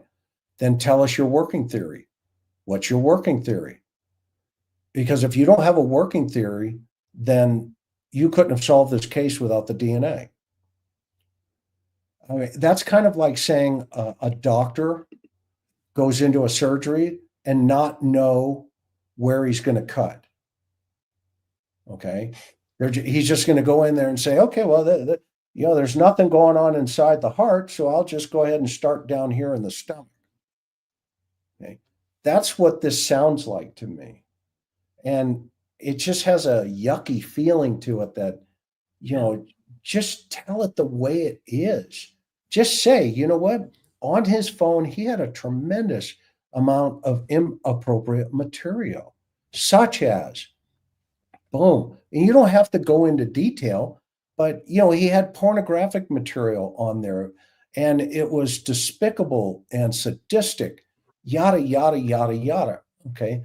Because that explains to the families and to the world why there are, 30 plus wounds on Kaylee. And it's interesting that he's asked that question here in a minute and he tries to dodge it. And then she qualifies it by saying, well, that's not what the family said. The family has the autopsy report and they say 30 plus wounds. And guess what? How he answers that one? Well, I don't want to disagree with the family that they'd be accurate. Well, why didn't you say that in the beginning? Why didn't you not just say it the way it is?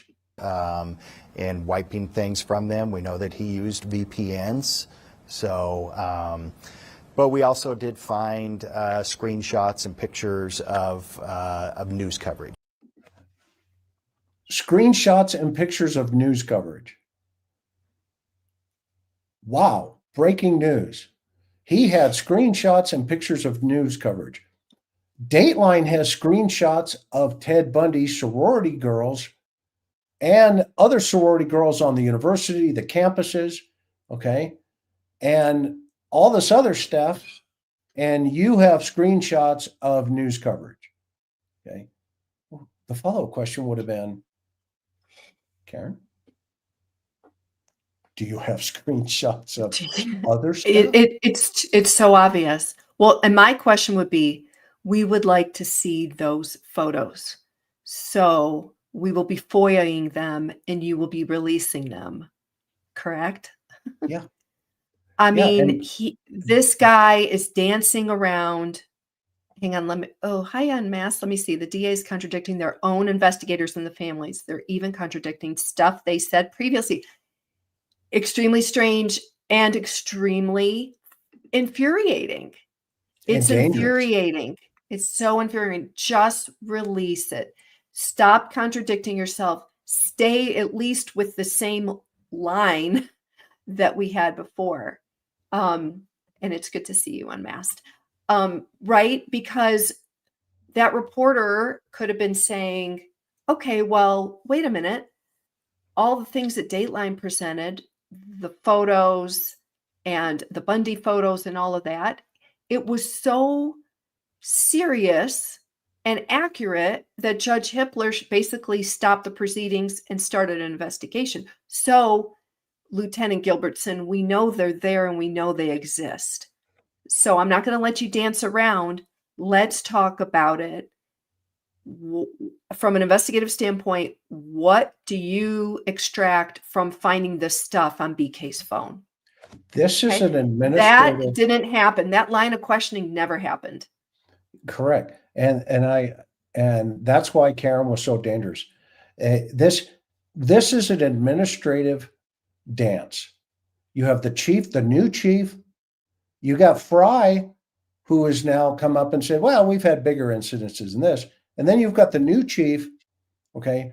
The answer of why Xana had so many wounds on her is going into the Hall of Fame. Okay. Because the answer is, well, she fought. Okay. Duh. Oh my goodness. Really? Did you go to the FBI Academy to learn that? Okay. No kidding. But tell the family, okay, that the savage who stabbed her over 50 some times was so sadistically attacking her, she didn't have a chance. And she not only fought, those wounds are indicative of her spirit of fighting. Those wounds represent who she was. She was not going to go down. Instead, we get the political dance so the university, nobody else can ever hear that there was a sadistic murderer hunting girls at the University of Idaho. Well, Chris, to that point, on the case. Okay, hang on.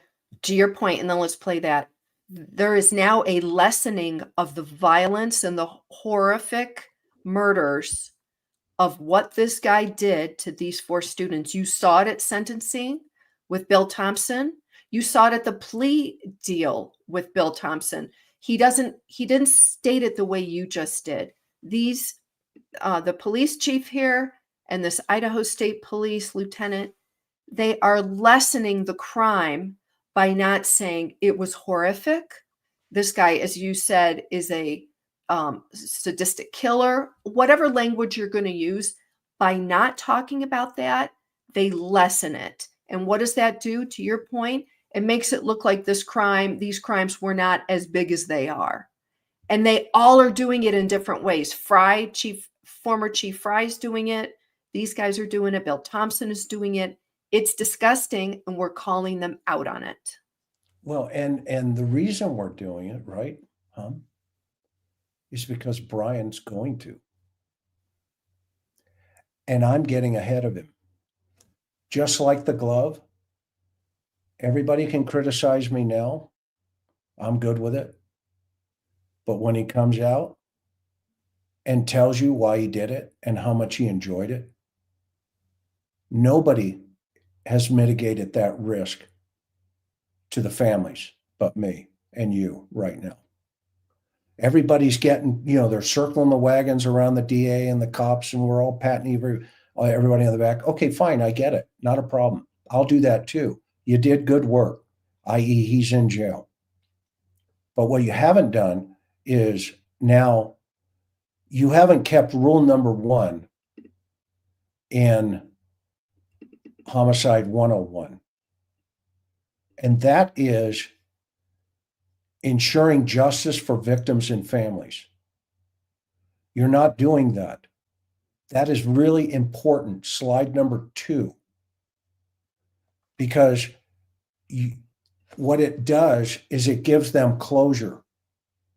And so when this animal does decide to tell his piece of the story, they go, well, we've already heard that because somebody had the chutzpah to tell us. And that somebody, I hope, is going to be these investigators, because when this information is put out into the public arena and I get hold of it, I'm going to show it. I'm not going to put the pictures of the victims or the autopsy reports, anything like that. I'm never that disrespectful to a family. But I'm going to tell them that your child was brutally massacred in that house. And I'm going to say it before Brian Kohberger says it through his emails, because remember, he gets a little template now in prison where he can collect emails and all his fan base can come rolling in and go, yay, Brian, we love you. Okay. That's the danger of not telling it the way it is. That's the danger of holding back. Guess what? Stefan Stearns is on death row or is in prison, folks. And guess what? We don't care. Say whatever you want to say, buddy, because we saw what you did. You had 35,000 photographs of kids on your phone, specifically Maddie, doing the most horrific things humanly possible to your sick fantasies. Brian Kohberger is respectfully declining because he knows he's going to hold the narrative. Instead, he's going to watch this stuff, and I'll guarantee it, I'll put money on it if I was a betting man, and he's going to say, you know that lieutenant? Yeah, the lead investigator? Yeah, he's so wrong. And let me tell you why. Brian Kohberger is going to tell him this. And if they think he's going to go in there into prison and try to, he's going to work for us, okay, i.e. as a CI or an informant in the prison or whatever, for that other ain't going to things. happen. That's so never going to happen. That guy ain't going to go anywhere. He's, you might as well get your popcorn out and dump it on the floor and pick it up off the floor and start eating it, because it ain't going to happen. He's playing you like a fiddle. Okay, like a fiddle. Listen to this. Correct. That's so classic. Right. Classic. Well, who does that? Classic who? What? Serial killers do that? Where they wipe everything? Is that what he's agreeing to? Correct. Yeah, that he wiped everything, used a VPN, etc. Yeah, but you got the DA over there and says there's no signal of a serial killer in any of this. Well, you're right. You're a rocket scientist. He was in the making. He killed 4 people, so by definition, he's a mass murderer / serial killer on the way. Why did you call the BAU? Because they only come in to help you understand the mentality of the perpetrator. Apparently, they didn't learn anything. It has been said that there were pictures on his phone of groups of young people in Moscow, and that Maddie, possibly Kaylee, were in some of those photos. Is there any? Now, he's going to answer the second piece, that Maddie and Kaylee were not in the photos. But he doesn't deny the first piece, that there are other sorority people. That's part of what Dateline said. Truth to that? No, no truth at all. There was not, to this date, we have never found a single connection. But he doesn't talk about the premise and the totality of the question. It's been said there are other pictures, and Maddie and Kaylee are part of those. And he answered it correctly, honestly. Maybe Maddie and Kaylee are not part of those other pictures. Well, what about the girls at the pool? What about the report, the police report, where one of the sorority girls says, hey, I'm in those pictures, and my mom and I are worried about that. He avoided the question. What he should have said was, well, on his phone, we did discover there were some other sorority girls and other people that we were very concerned about. Okay? But at this point, we have no evidence that connected us from Brian Koberger to them. But Chris, I was waiting for this guy to say, but we also have BK 23 times driving by the house with a 4-month period before the murders. So we know there's a tie. We know that we have him at that house, outside that house, 23 different times. Why couldn't he have said that? Okay. Yeah, I get he was answering the question about the photos on the phone. Okay. But that actually speaks to motive. That actually speaks to the why that they're just so unwilling to talk about. Well, and you know what else is really amazing? While the families are outside in a gaggle of reporters, the DA and the cops are in the nicest room in the courthouse with, a backdrop and everything. It's like the families, you guys outside, we're going to go over here and have our own press conference, to say, look what we did. Even in the Murdaugh trial, they all came outside and stood in front of the gaggle. Okay. But not these guys. They created a backdrop in the very first Anything press conference. between any of the 4 victims or the other 2 surviving roommates with him. No pictures, no texts, no. There was rumor, speculation that he was following some of them on different social media sites. There was sites that were sent to us of, hey, this is him, he's following. They were either untrue or they were sites that people made that were completely fake. And so we had to, Which is not uncommon in today's world. Okay, but what about the ones that aren't fake? What about all the stuff in the Celebrite dump?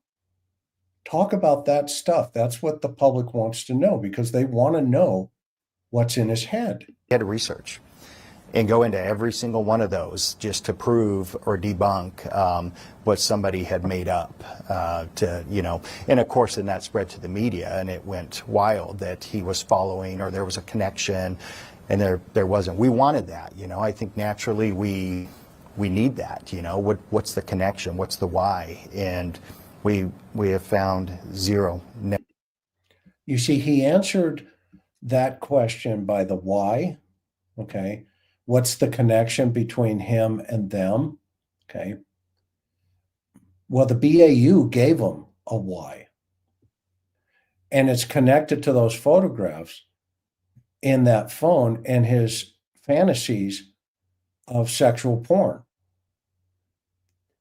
So to have the DA then stand up and say, well, we have no sexual connection in any of this, is like saying, and he's going to get caught here in a minute. And this is a word salad, and he's a wordsmith, okay? Because he's a politician. And I will not go. I think the governor is getting pressure, and he's going to put it on the court to keep the stuff under seal. Because if they don't, that blows the narrative of everything that this guy is saying right here. Because watch how he answers about the amount of stab wounds. The journalist did her job.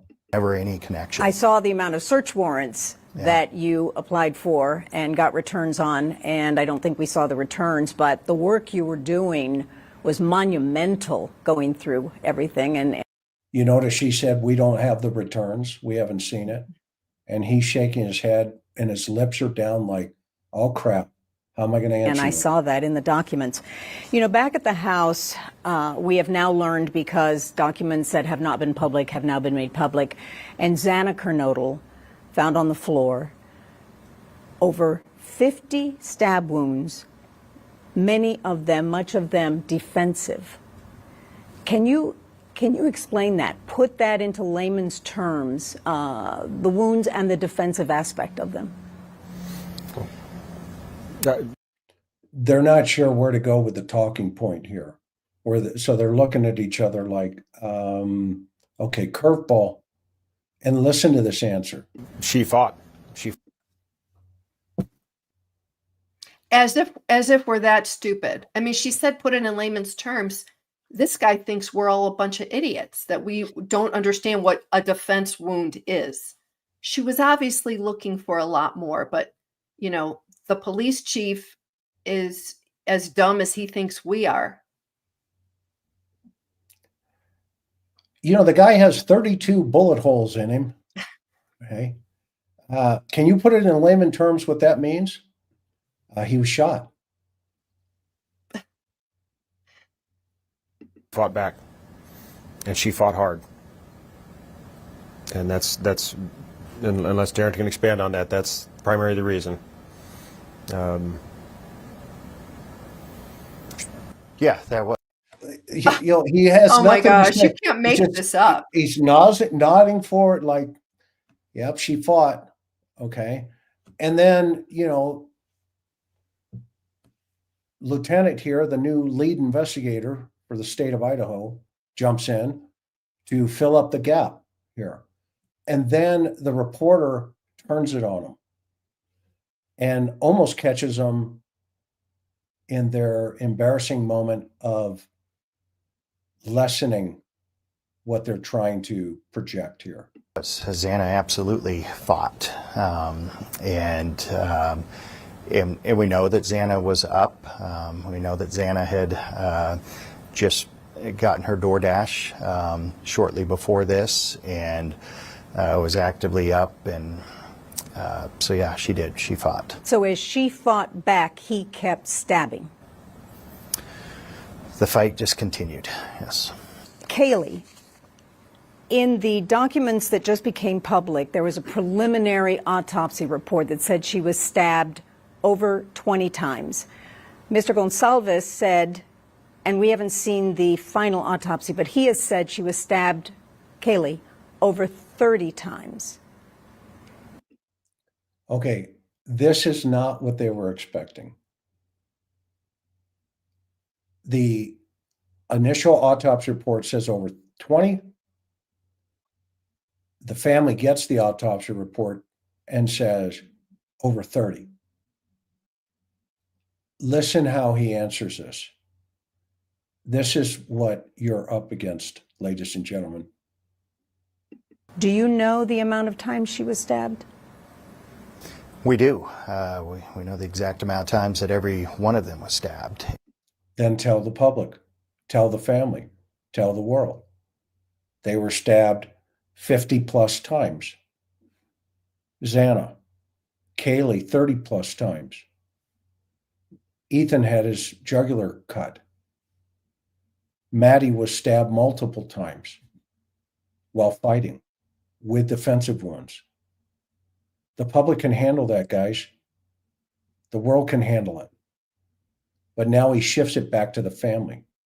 Out of respect for the family, we'll let them, tell you. Well, what happens when the autopsy reports are released? Just the narrative, not the pictures or anything like that, which will be because it's public record. What happens when the family reads it? Then, again, this goes back to when the family was notified. And this is a talking point to lessen the impact, I think, on the university. Imagine 50 plus times. Let me give you an idea of what that looks like.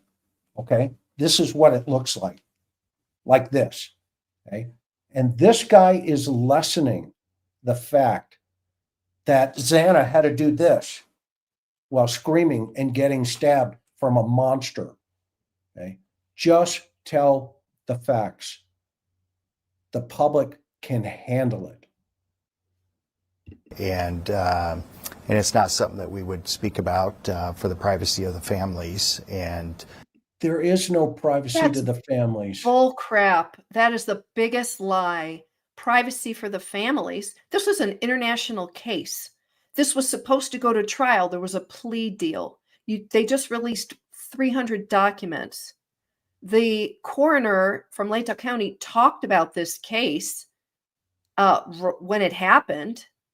And she was trying to convey the horror and the just sheer terror that the victims went through as they were killed. Why is this guy hiding? And why is he, again, trying to lessen this? Okay, fine. Don't talk about that. I want to hear you talk about the monster. Don't name me the monster. Talk about how horrific the crime was. Show empathy to the victim families. At least do that. Even the chief has his eyes closed in this because he knows, why don't we just, well, maybe he doesn't. I don't know. Okay. But if you were the PIO and you walked into the chief's office and you said, Chief, you got to say it the way it is. I'm sorry. You got to put it out there right now. The case is adjudicated and the families, hopefully you've already told the families, hopefully. Okay. You've done your whatever. Okay. But their minimization of this whole thing, it just keeps, it just like, why are you doing this? Why? I don't get it. But I can tell you, we've met with families and they met with the families the same day of the impact statements. And they didn't release any documents to the families. It was a 3-hour discussion. And his information that he has is very accurate. So what he just said was what Steve Gonzalez said was truthful. That she was stabbed 30 plus times, but the narrative was 20 plus times. So they tried to minimize the narrative. And when Steve got the documents based on what he just said, the family's correct. Does that go back to the glove as well? Should we, I don't want to rehash, but I looked through all the body worn camera and I couldn't find that glove. Oh, really? Okay, well, let me look. Oh, guess what? Here it is. The day after the murders, it's sitting right there. What else do we have to keep looking for? Because I'll keep doing it. I don't have a problem with that. I don't have a problem with that because, personally. Well, we know because of the public documents, her face was unrecognizable. And then the concept of, okay, a second weapon, where do you... Now, remember, the second weapon was introduced by the authorities. There was a second weapon, okay? And now they're backpedaling from that. Stand on that to set the record straight. Yeah, we believe that there was one primary weapon. So now it's one weapon. Okay. Whereas when we heard two weapons, we were like, wow, okay, that's new. And now they're doing the curly shuffle, as we would call it, right? You know, that thing, and they're pulling back. They're going, hamina. Okay, this, poke me. Remember where you poke them in the eyes and you put your hand there? That's what this is. Okay, this is the curly shuffle. Oh Okay? my gosh, it really is. It They're really running is. backwards. Okay. The same knife was used to kill all four. As has been reported, and I think the family has spoke to this, Kaylee was struck in the face, and we don't know what caused the marks that were left by it. Okay, stop right there. Stop right there. We don't know what caused the marks that were left. Wait a minute.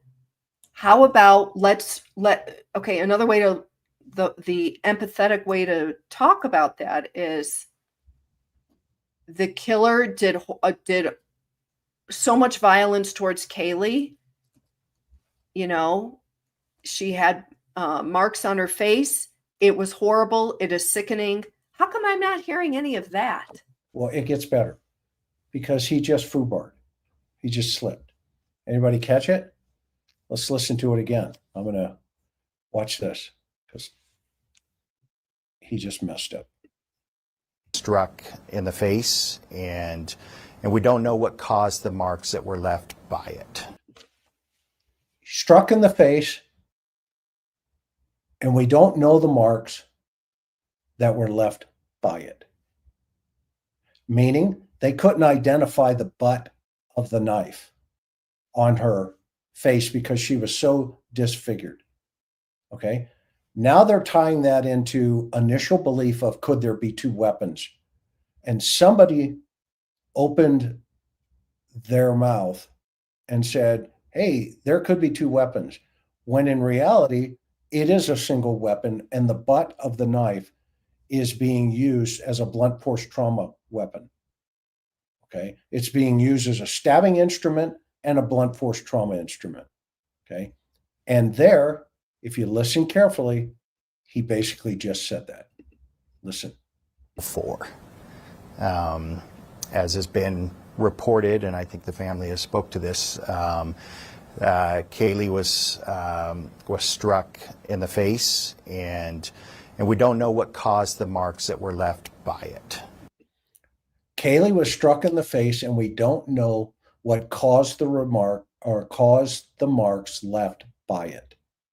Okay. By what? The knife that you were just talking about? Because listen. Where do you stand on that to set the record straight? We believe that there was one primary weapon. The same knife One weapon left by it was used to kill all four. As has been reported, and I think the family has spoke to this, Kaylee was struck in the face, and we don't know what caused the marks that were left by it. Bingo. It's one weapon used to strike her in the face. They just couldn't identify the marks that the knife left. That's what he's saying.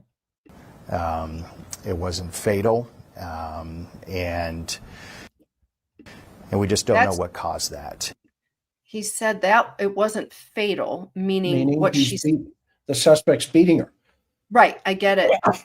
But we also know, bless you, we also know that the family came out and said she was so disfigured and there was so much, it was so horrific that she could have died. She would have died just from the blunt force trauma on her face, let alone the stabbing. Do I have that wrong? No, you're right. And she would have.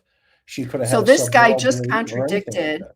He just said it was not fatal. That portion of this was not fatal. That's totally different than the information that the family was given. Right. Well, and So in the correct who's way. lying? Right. And the Who's correct not telling way of the always, truth? yes. And the correct way of always answering this is she was struck multiple times in the face. Okay. We believe it was a single weapon, and it caused just tremendous amount of trauma. Uh, could she have died from that? Initially, maybe not, but over time, with the type of wounds that the medical examiner has examined, that could have also caused her demise. Yes, that's how you answer it.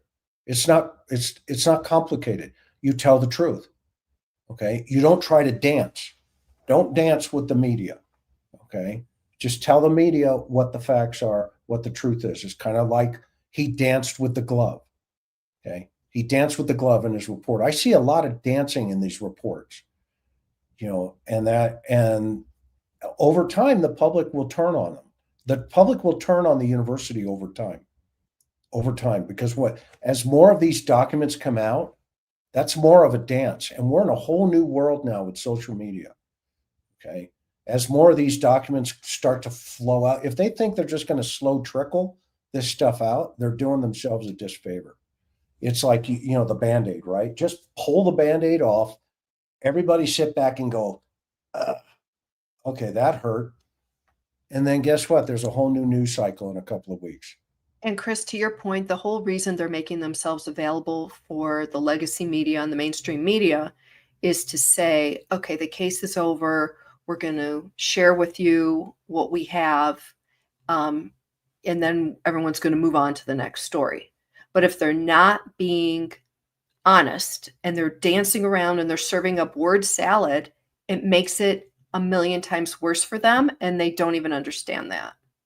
No, and they don't. And they don't understand. It's kind of like the record industry when albums were first coming out in terms of streaming, okay, digital playlists and that kind of stuff. And the record industry in Nashville went, oh, well, there'll always be records. Okay. Yeah, but there'll be collector's items. Okay. And streaming took off.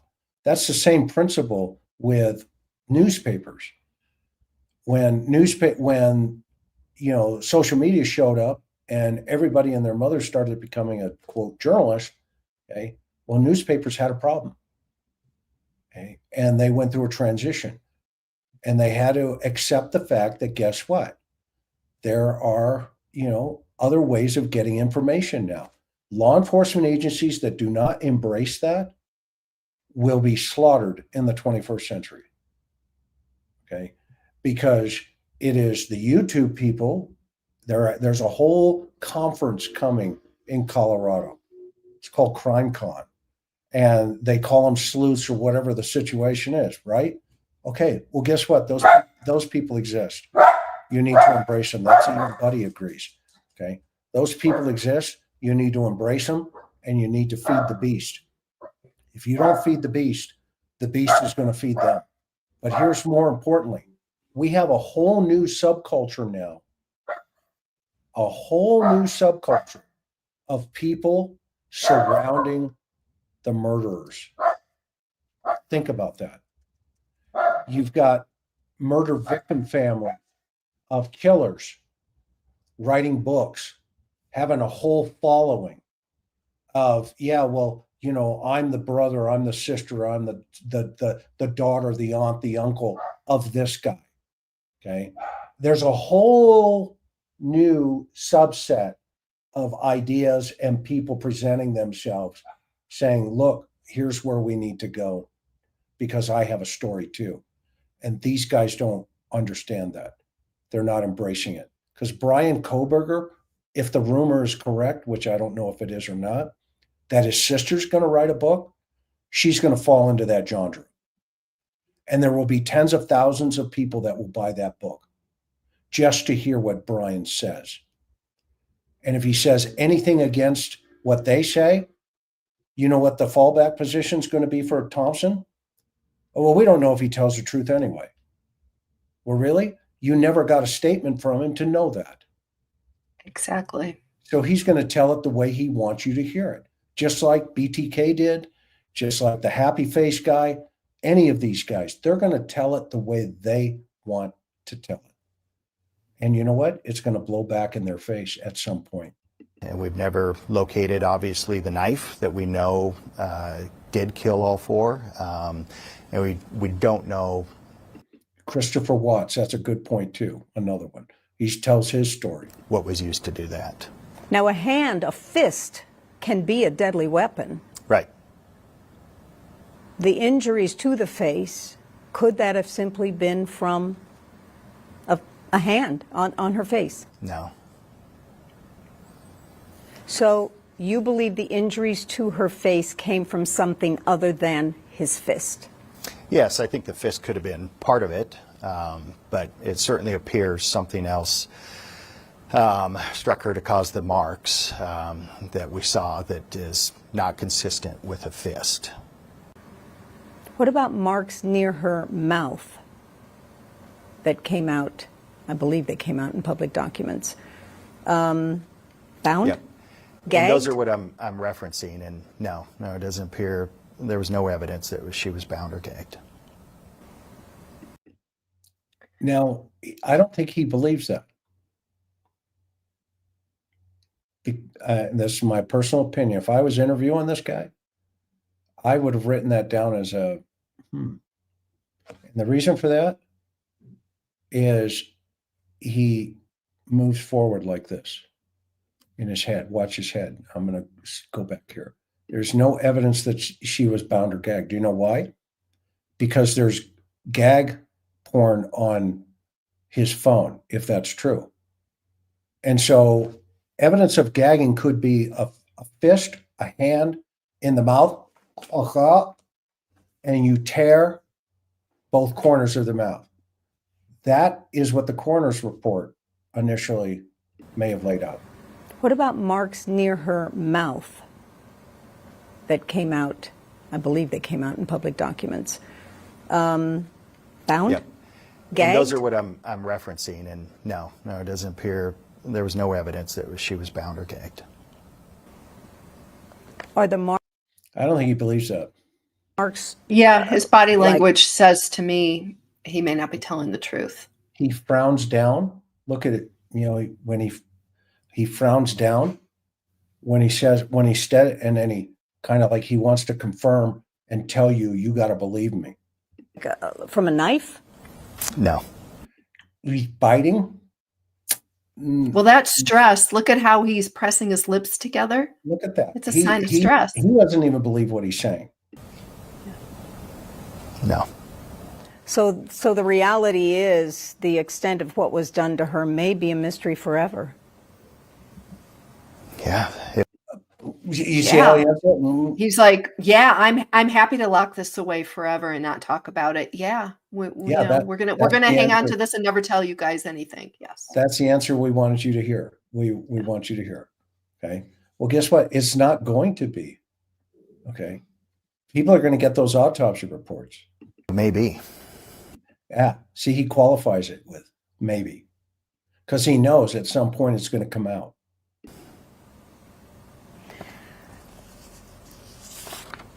Even she doesn't buy this. She's like, why aren't they just saying it?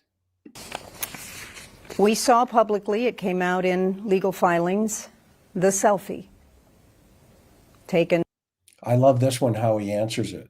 He completely avoids it and says, well, there's other pictures of him with his thumb up. Just hours after this all happened. He has a thumbs up.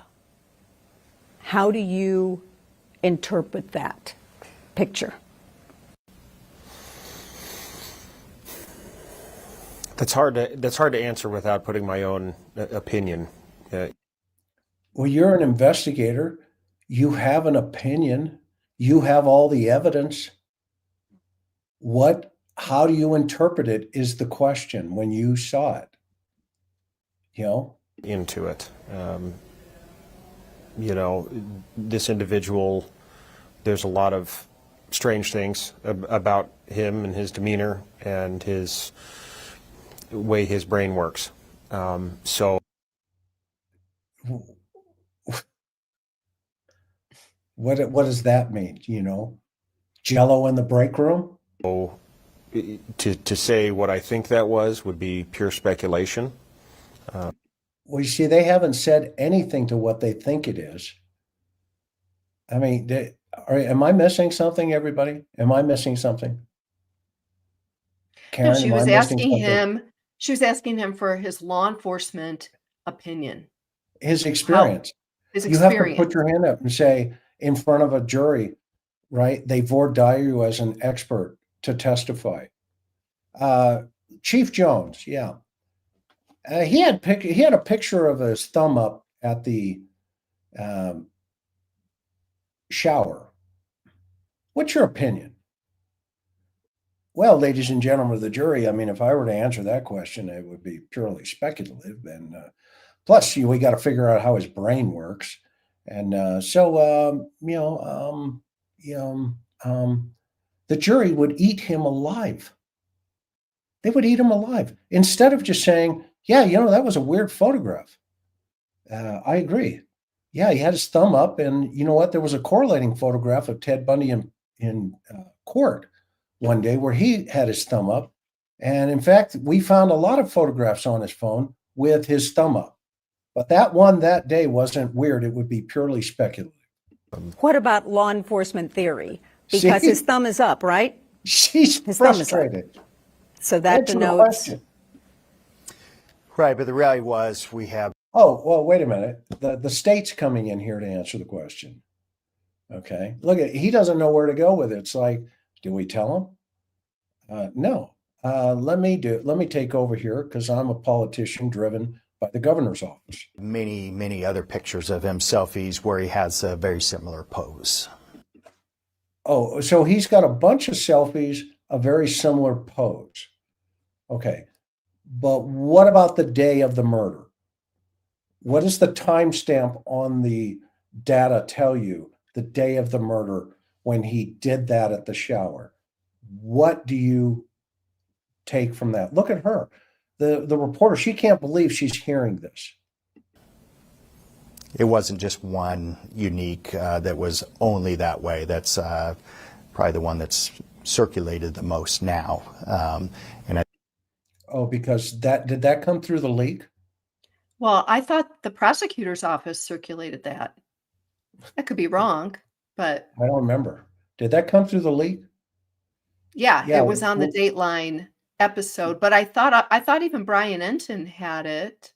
Okay, And but if Brian it came from Enton would have had it from the prosecutor's office. Right. If it came from the Dateline episode, then that means the information they got was accurate. Of course. And that means all the other Ted Bundy stuff is accurate. By proxy, it has to be because the judge had an investigation into the leaks. Yeah. If it was untrue, false, and made up, he wouldn't have wasted his time doing an investigation. So your answer is correct. Yes. Yeah. And he dances around the whole question by saying, well, there's a lot of photographs of him with his thumb up. Is he dressed like Ted Bundy? That'd be my next question. Mm-hmm. I want to know that. Is he dressed like Ted Bundy in all those other photographs too? Or is it just that one that day where he's just white right after the murders? I think you can make lots of speculation because of the time. There's no speculation about it because of the timing. But the reality was there's other pictures where he. Because of the timing? You mean the day of the murder? Well, Chris, I'm hearing he's almost defending the fact that Ted Bundy had a selfie with his thumb up because he just said, well, it's speculative because of the timing. Why are we protecting the killer who's got a timestamp of 10:30 a.m., 5-6 hours after the murders, taking that picture? Why is this guy feel like it's his job to lessen it and defend BK? Well, yeah, great point. Great point. And the chief couldn't even answer it. The chief went humana, and this guy took over in the interview. Said, well, let me kind of clarify this. Just because of the timing, the day of the murder, doesn't mean he didn't have other photographs with his thumb up on his phone. Okay, great. Show us. No problem. Let back your position up. Show the receipts. He has that similar pose. Excellent point to put it in perspective. Thank you for that. Yeah. Do you believe that he committed other murders before November 13th, They're gonna get this one 2022? right. We don't have any evidence. That's because the BAU came in and told you. That's why. you're answering this question. But the BAU also told you that this was a fantasy-based sexual homicide. But because it's a university, you don't want to tell the public that. You would rather jump around and talk about selfie photos with a thumbs up on his phone, but not the day of the murder. You just want to kind of dance around that. Okay. Just tell the public what the truth is and move on. Nothing to see here. We don't have anything that's ever been located or found. We certainly, by we, I mean the FBI, the Pennsylvania State Police. See, we, the FBI, i.e. the BAU and other folks. Every law enforcement agency that would have been anywhere that he's ever been has taken a hard look into that, because that's certainly one of the first things you wonder. Has this occurred before? Well, why are you wondering that? He's not a serial killer. Why are you wondering if he's killed anyplace else? If he's killed 4 here, why are you wondering if he's killed anyplace else? You mean he may have a motive? You mean he may be a killer that could have been, you would have matched up those other crimes as potentially sexually motivated?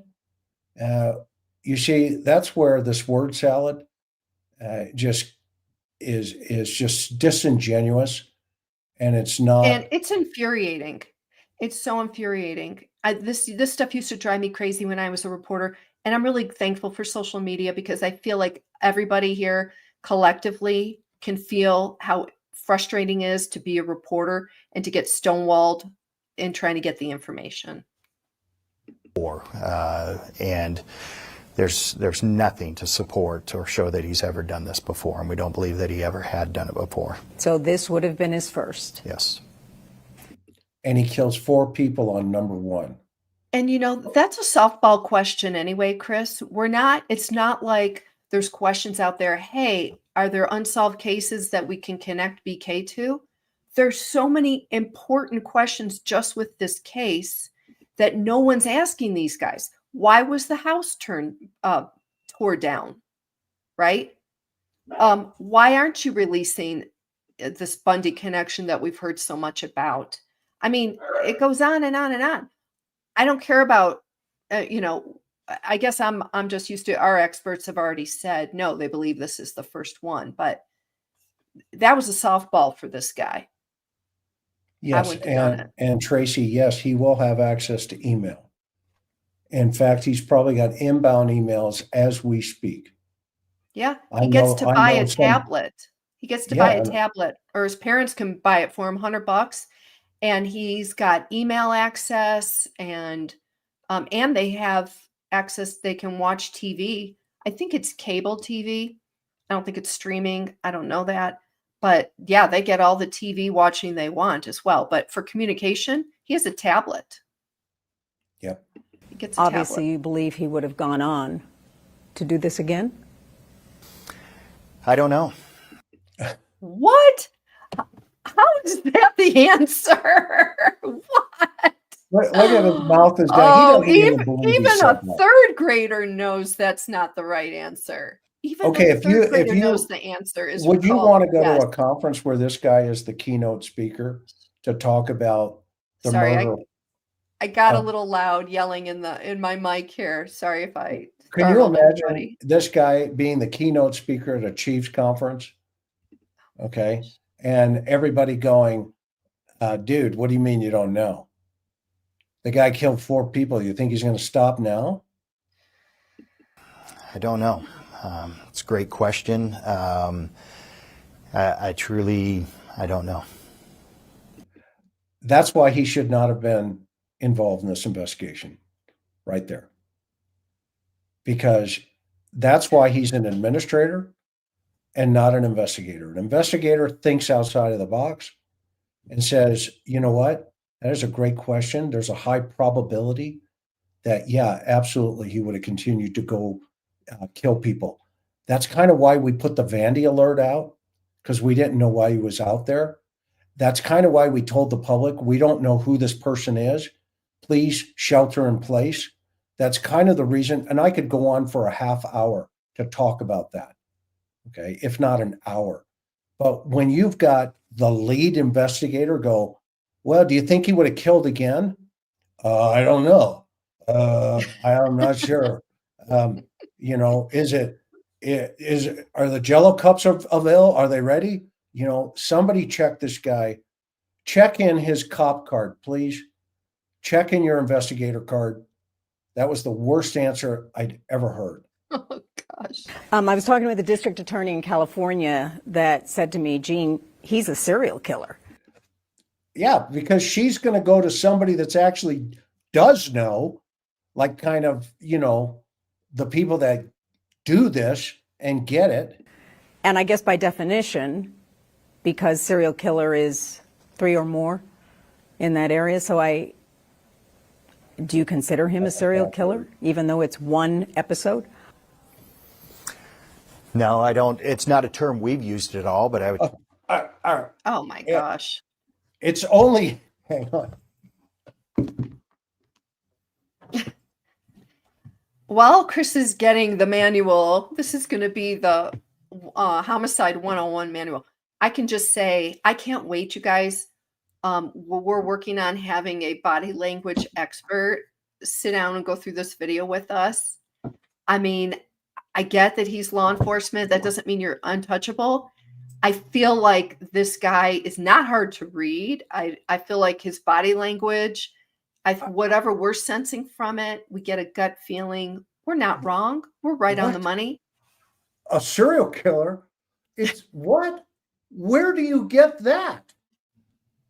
You know, these books here, Practical Homicide Investigation, Tactics, Procedures, and Forensic Technology, that doesn't talk about a serial killer or the new evil or killer by design. What?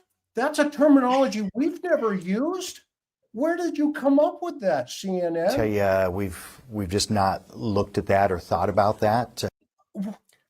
Not thought about that. That's a lie. I mean, come on. How are you not? You're investigating a quadruple murder. How would that not be number one on your list? Who's Ted Bundy? Never heard of him. Okay. Oh my gosh. Okay. How about Son Chris, you're cracking me up. How about Son of Sam? I don't even know the guy. Okay. How about, here's one for you. Chad Daybell. You ever heard of that guy? Okay. You know, or here's one. Lori. Have you ever heard of Lori? She's killed like 5 people. She's not a serial killer. Okay. She just eats cereal. Oh, I thought you meant eating cereal. I'm sorry. I misunderstood your question. I thought it was eating cereal. I mean, you cannot make this stuff up. You can't make this up. This is what the family's been up against and what the public's been up against. And guess what, folks? I've got 42 years in this business. I've never heard a lieutenant who's a lead investigator on a quadruple homicide ever say that it's not something we ever thought about. Okay, really? Why'd you call the BAU then? Who was thinking about it? It's obviously not you. Who called the behavior science unit? And I'd like to read their report now. I'd like to see their report. I'm sure you're going to release it to the public. You know, we were obviously consumed by the investigation. He's consumed by the investigation. Well, don't you want to know what your suspect, who your suspect could be? Don't you want to know that? Don't you want to know if it could be somebody that is traveling around the United States of America killing college students? Or are you just immersed in the investigation? Okay. Well, we're so immersed in the investigation. You know what that's called? It's called tunnel vision. It's called tunnel vision. That's why I can walk up to a crime scene, look over this tape and go, hey guys, there's a glove in there. There's a glove there. Hey, why haven't you impounded the 5 cars yet? Oh, wait a minute. That's right. You guys are all coming through the exit where the suspect left. You're all walking through that door with the DA. I must have overseen something, or whatever. the murders here. So I would certainly leave that to the experts. And Well, the experts told you what it was, and you've dismissed them. And by the way, if this guy is not an expert, if he's just a spokesperson talking head, why is he even sitting for this interview? You know, the experts. This guy, this is the Bible of law enforcement homicide investigations. There are chapters after chapters of things in here that obviously this guy doesn't have a copy, but every death penalty defense investigator has this. Can you imagine this guy on the stand? They would have eaten him alive again. I just call him what he is a murderer. I just call him what he is. He's a murderer because we don't have those here at the university. You know, we just say that. Quadruple murder. Quadruple murder, and he will Quadruple murder. Yeah. now die in prison for doing that. He's going to die in prison for doing that. Which And is he's Bill gonna- Thompson's talking point. It's the talking point from the prosecutor's office. It's sure. That's well, what they it's from keep the- saying. That's his talking point, and they're all going to repeat it. Yeah. Which isn't that? which tries to negate any questions about, hey, Bill, was your plea deal less than stellar? Hey, Bill, did your plea deal include the families and their thoughts and ideas on this? Anyway. Can you imagine? Imagine if you honestly, these were the lead investigators, and they don't even know what a serial killer is. We'll just leave it up for the experts. Every crime sleuth on YouTube knows what a serial killer is. Come to the 21st century, guys. You know, get up in there. It helps. Even she's gone, you know, this is not good. Studied this for 2.5 years. You were just on the eve before trial. It's complicated. What is your working theory as law enforcement investigators on why he did what he did? you know, that's the biggest question. And The state's going to answer. That's the biggest question. And if he says we all want to know the why, that's exactly what Thompson has put on the bullet points. You're right. it's the same question we've had, and we've had it all along. You know, but the reality is often we don't get the answers to the why. And I think even... Stop that, Chris. We just saw Santa Claus give the same exact talking point on the other interview that you played previous to this. Okay, now we know, you guys, it's literally talking points on a page. It's a memo to all of them.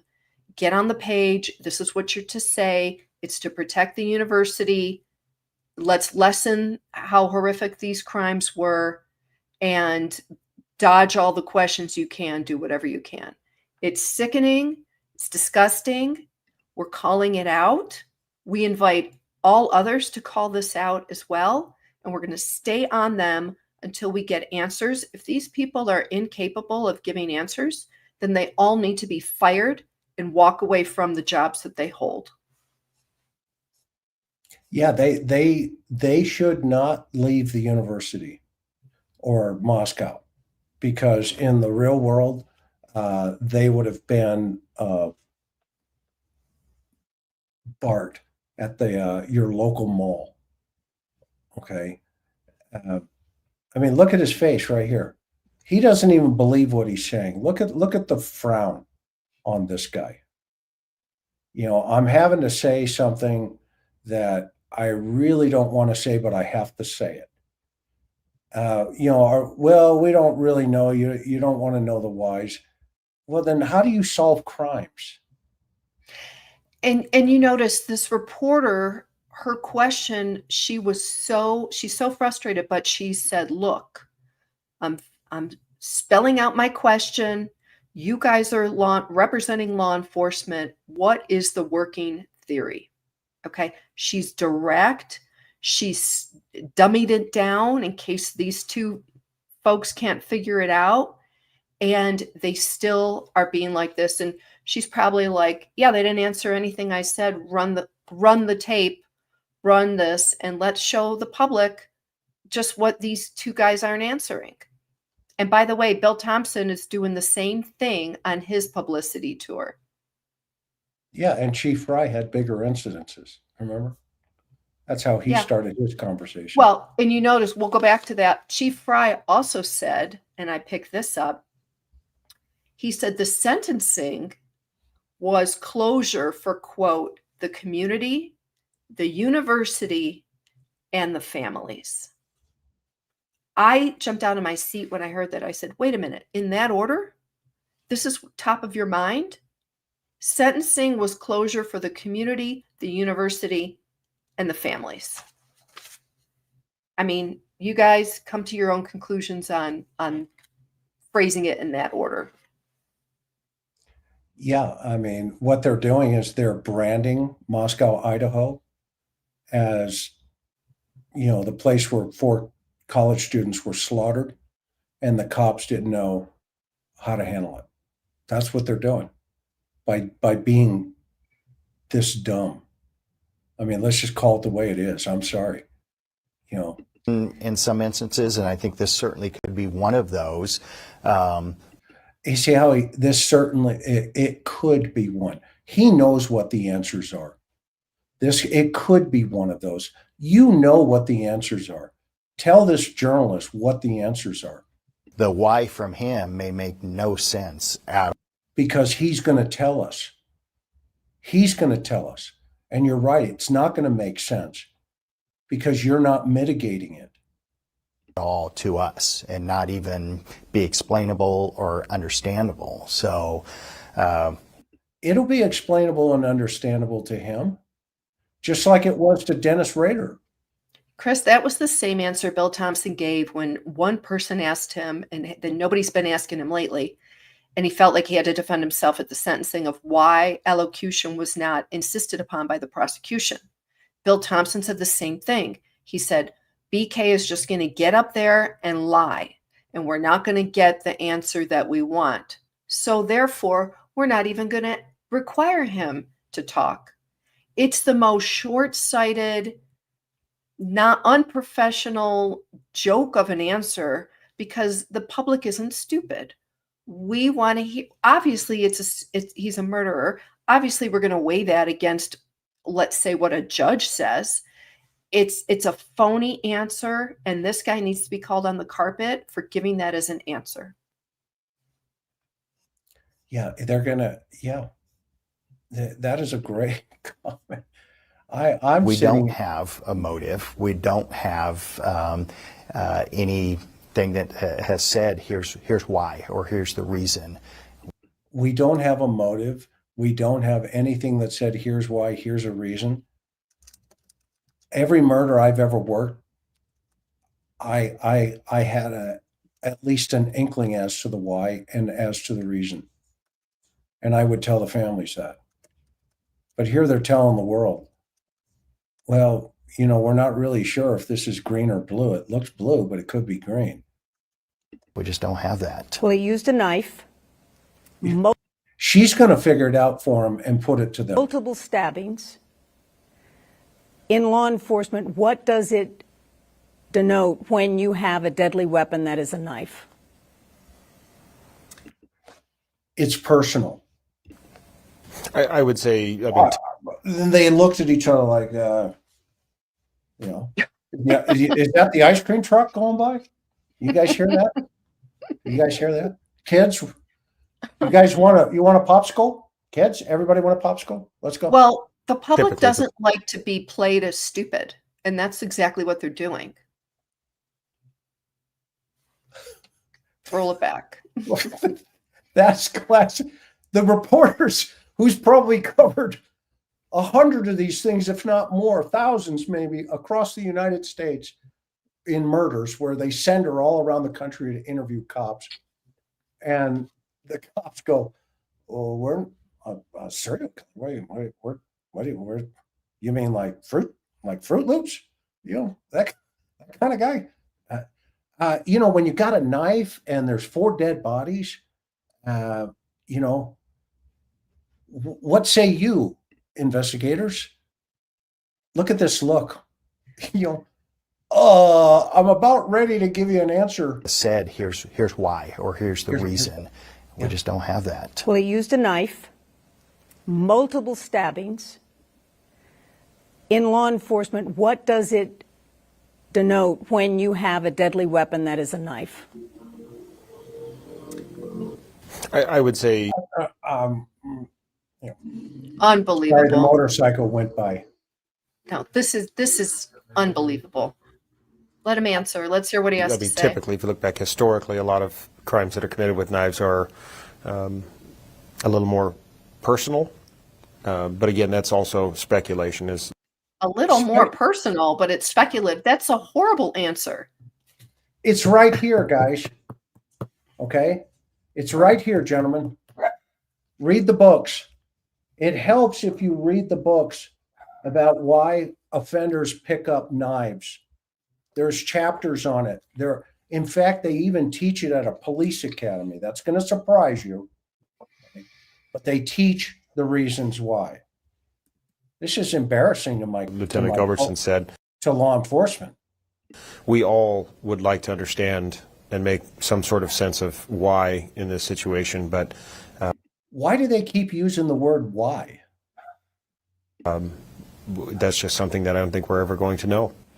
What are your thoughts about when he was in graduate school in Pennsylvania? He had a project and he developed a questionnaire sending to convicted murderers around the country what their state of mind was before they committed the murder, during the time they were committing the murder, and after they committed the murder. What does that tell you about his state of mind in doing a project like that? Yeah, I think he's very consumed with it. And I would tell you, we looked into all of that. We obviously have everything that he studied, every project, every course that he's been in. So he's trying to come off as being thorough. Oh, we've looked into everything. Every single last piece of paper this guy wrote on, we looked. That's what he's saying. He's saying, well, we haven't, no stone's been not unturned or whatever. But now he's going to give an untruthful answer. During all of his Well, we don't know higher if it's education, untruthful. to We include, just think it's, at I think WSU. And he's dodging. at the same time, though, See, well, let me qualify that. We look through everything, but at the same time, anybody else that's in those fields, they're doing. Anybody else in those fields that haven't murdered 4 people, they do the exact same thing. So just because he's looked at all this stuff doesn't mean he actually, why is he defending this guy? The similar things, the similar type projects. So none of those were a one-off to only him. We could find many. Wow. Okay, wait. Let's just take a minute and talk about, and for some people it may not know watching this, the project was, at least one of them was the 20-page paper that we were told was going to be introduced as evidence of basically how you not just walk through a crime scene, but BK wrote about breaking into a mobile home, stabbing a woman to death in her living room, and then walking out. Now, the assignment for this paper that we're talking about was something to do with diagram a crime scene, okay, for one of his courses. And we read this because it was released, and we were it was shocking, you guys. This isn't a 20-page paper most criminology students are writing about. This thing was personal. He talked in first person in this paper, just off the top of my head. I would do this. I would do that. And it was shocking, disturbing, unsettling. Okay, that's just one of the papers that they let us know was out there. Now this lieutenant is telling us, well, there was much more than that. And he's lessening it, trying to normalize it. He's actually trying to normalize BK, this one writing of BK, and I don't get it, Chris. Why would you do that as an investigator? You wouldn't. You would want to tell the public.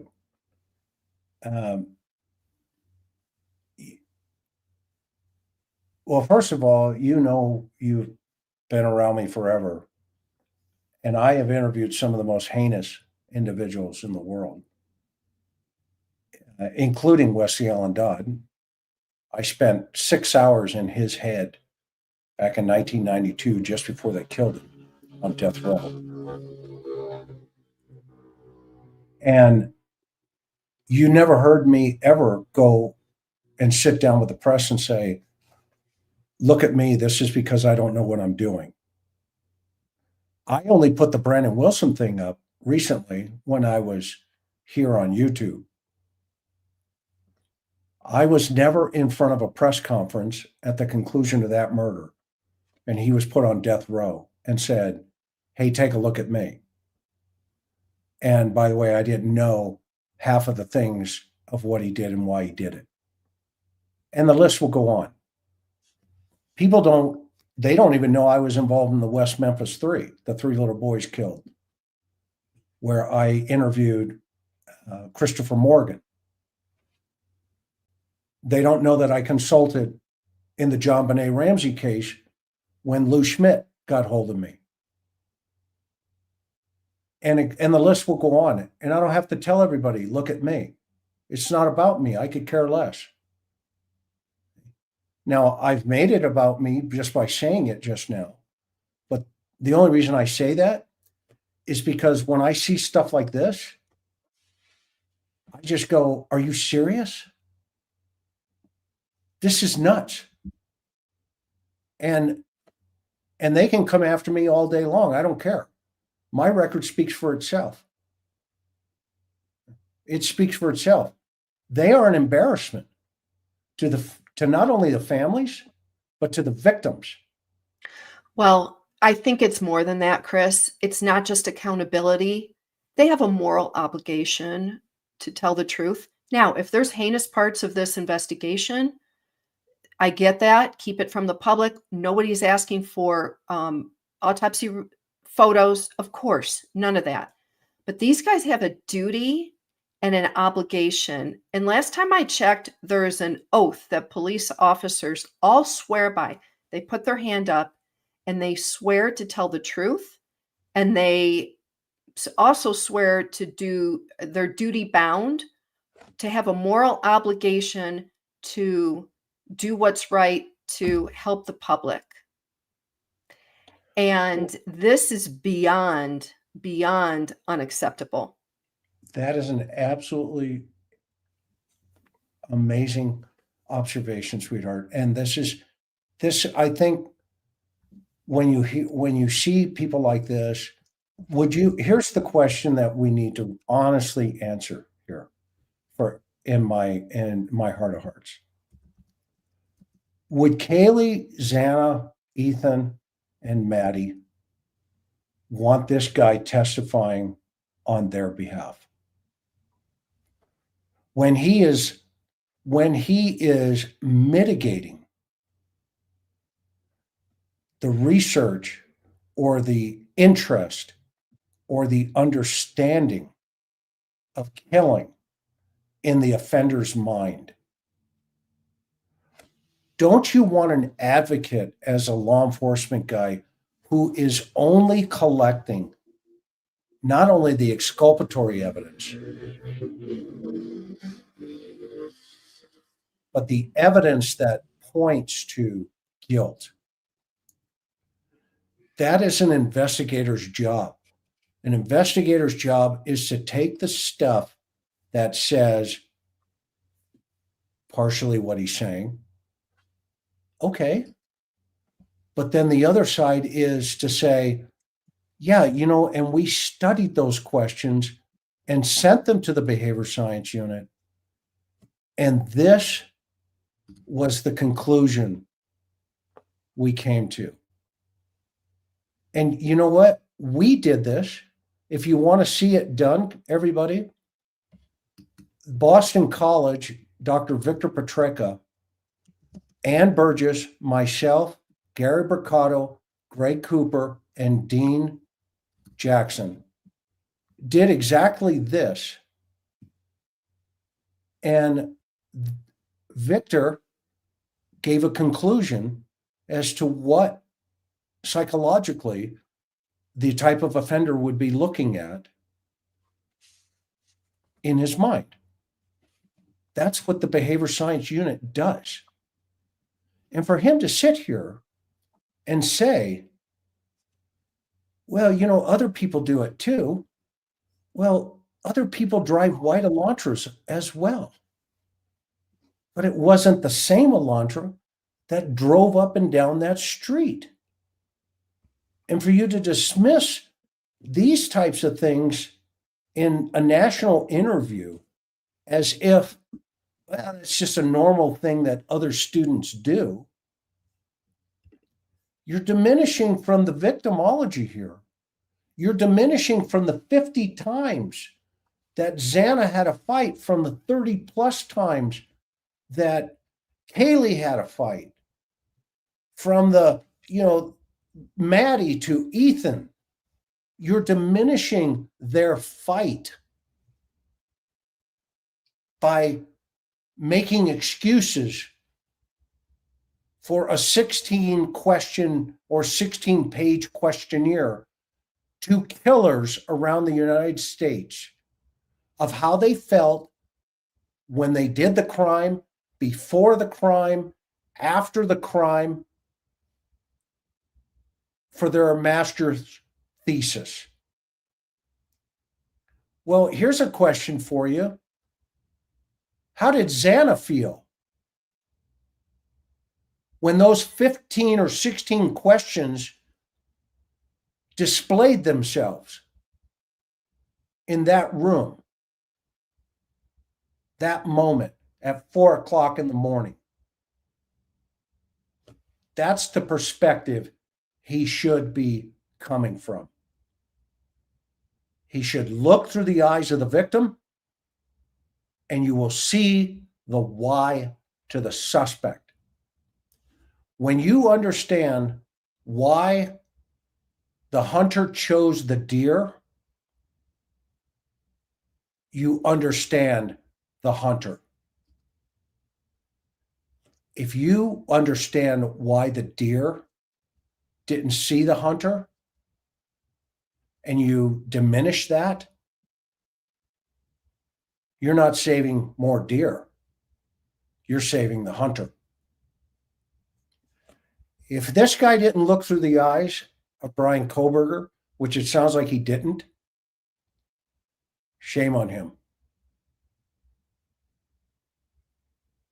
Because the family, the victims, they all saw it.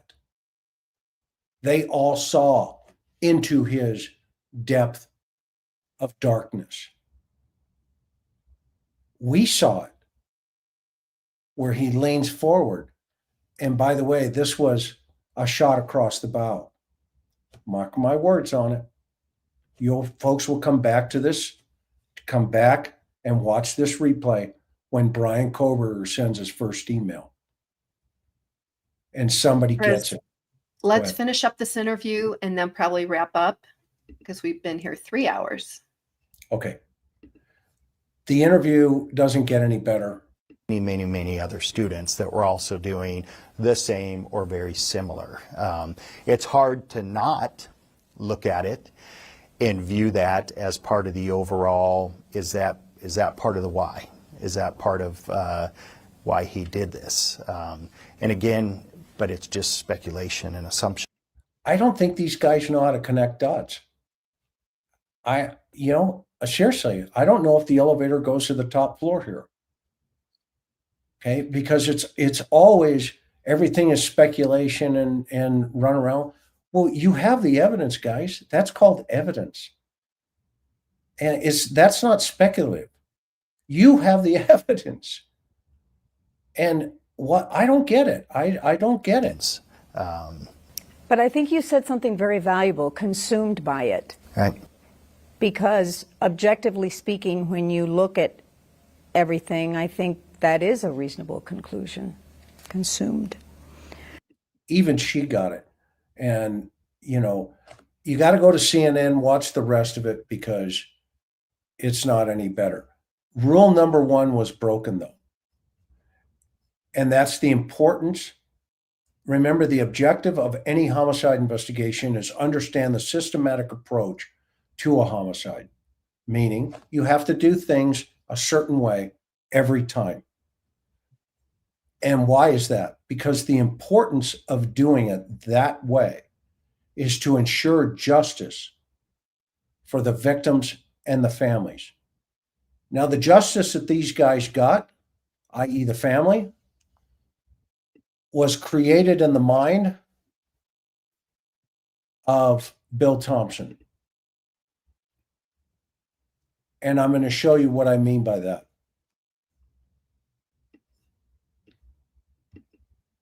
Whoops.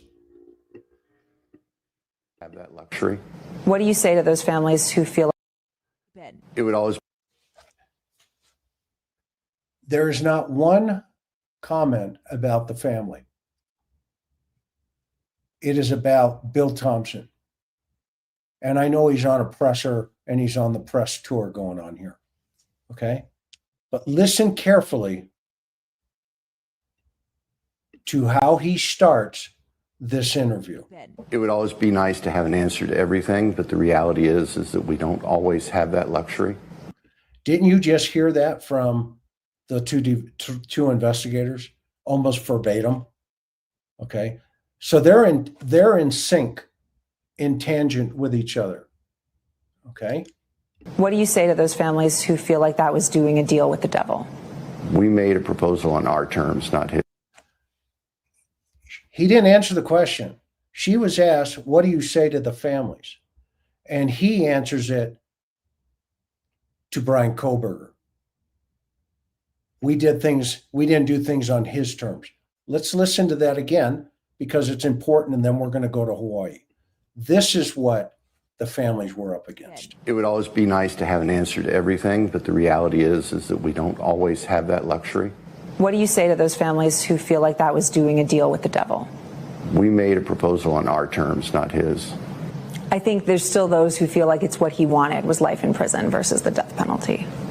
I don't know what was going through his head or what he wanted. One way or another, he's going to be in prison until he dies. You see, he answered it through the eyes of not the families. He answered it in a conclusive statement. We're done. Okay, we're out of here. And it gets worse because now you get the second guy here, and we've just heard from 3 and 4 a moment ago. This guy didn't even think it was the biggest thing that ever happened. But, you know, I think it's interesting because Moscow's an interesting town. We've had some bigger incidences. You know, we've had to have our community heal before from tragic events that have taken place. We've had to, you know, it's interesting that we've had bigger events. And to your point earlier, Karen, and it was touche, we've had our community had to heal before. It's as if these 4 murders are just kind of like, yeah, whatever. Am I missing that, sweetheart? No, and I think to wrap up this, we will just let's again always remember the victims. Kaylee Gonzalez, Maddie Mogan, Xana Kernodle, and Ethan Chapin. I didn't hear any of their names mentioned during any of these interviews, even though they were asked about the investigation. So I think sometimes it's what is not said versus what is said. What was said is word salad. What is said is a talk track, talking points. They're all doing the same thing. And we're going to continue to question their motives on that. We think the public has a right to know more. We certainly think the families need to know a lot more. And we're going to stay on this and continue to press them as long as we can. Aloha.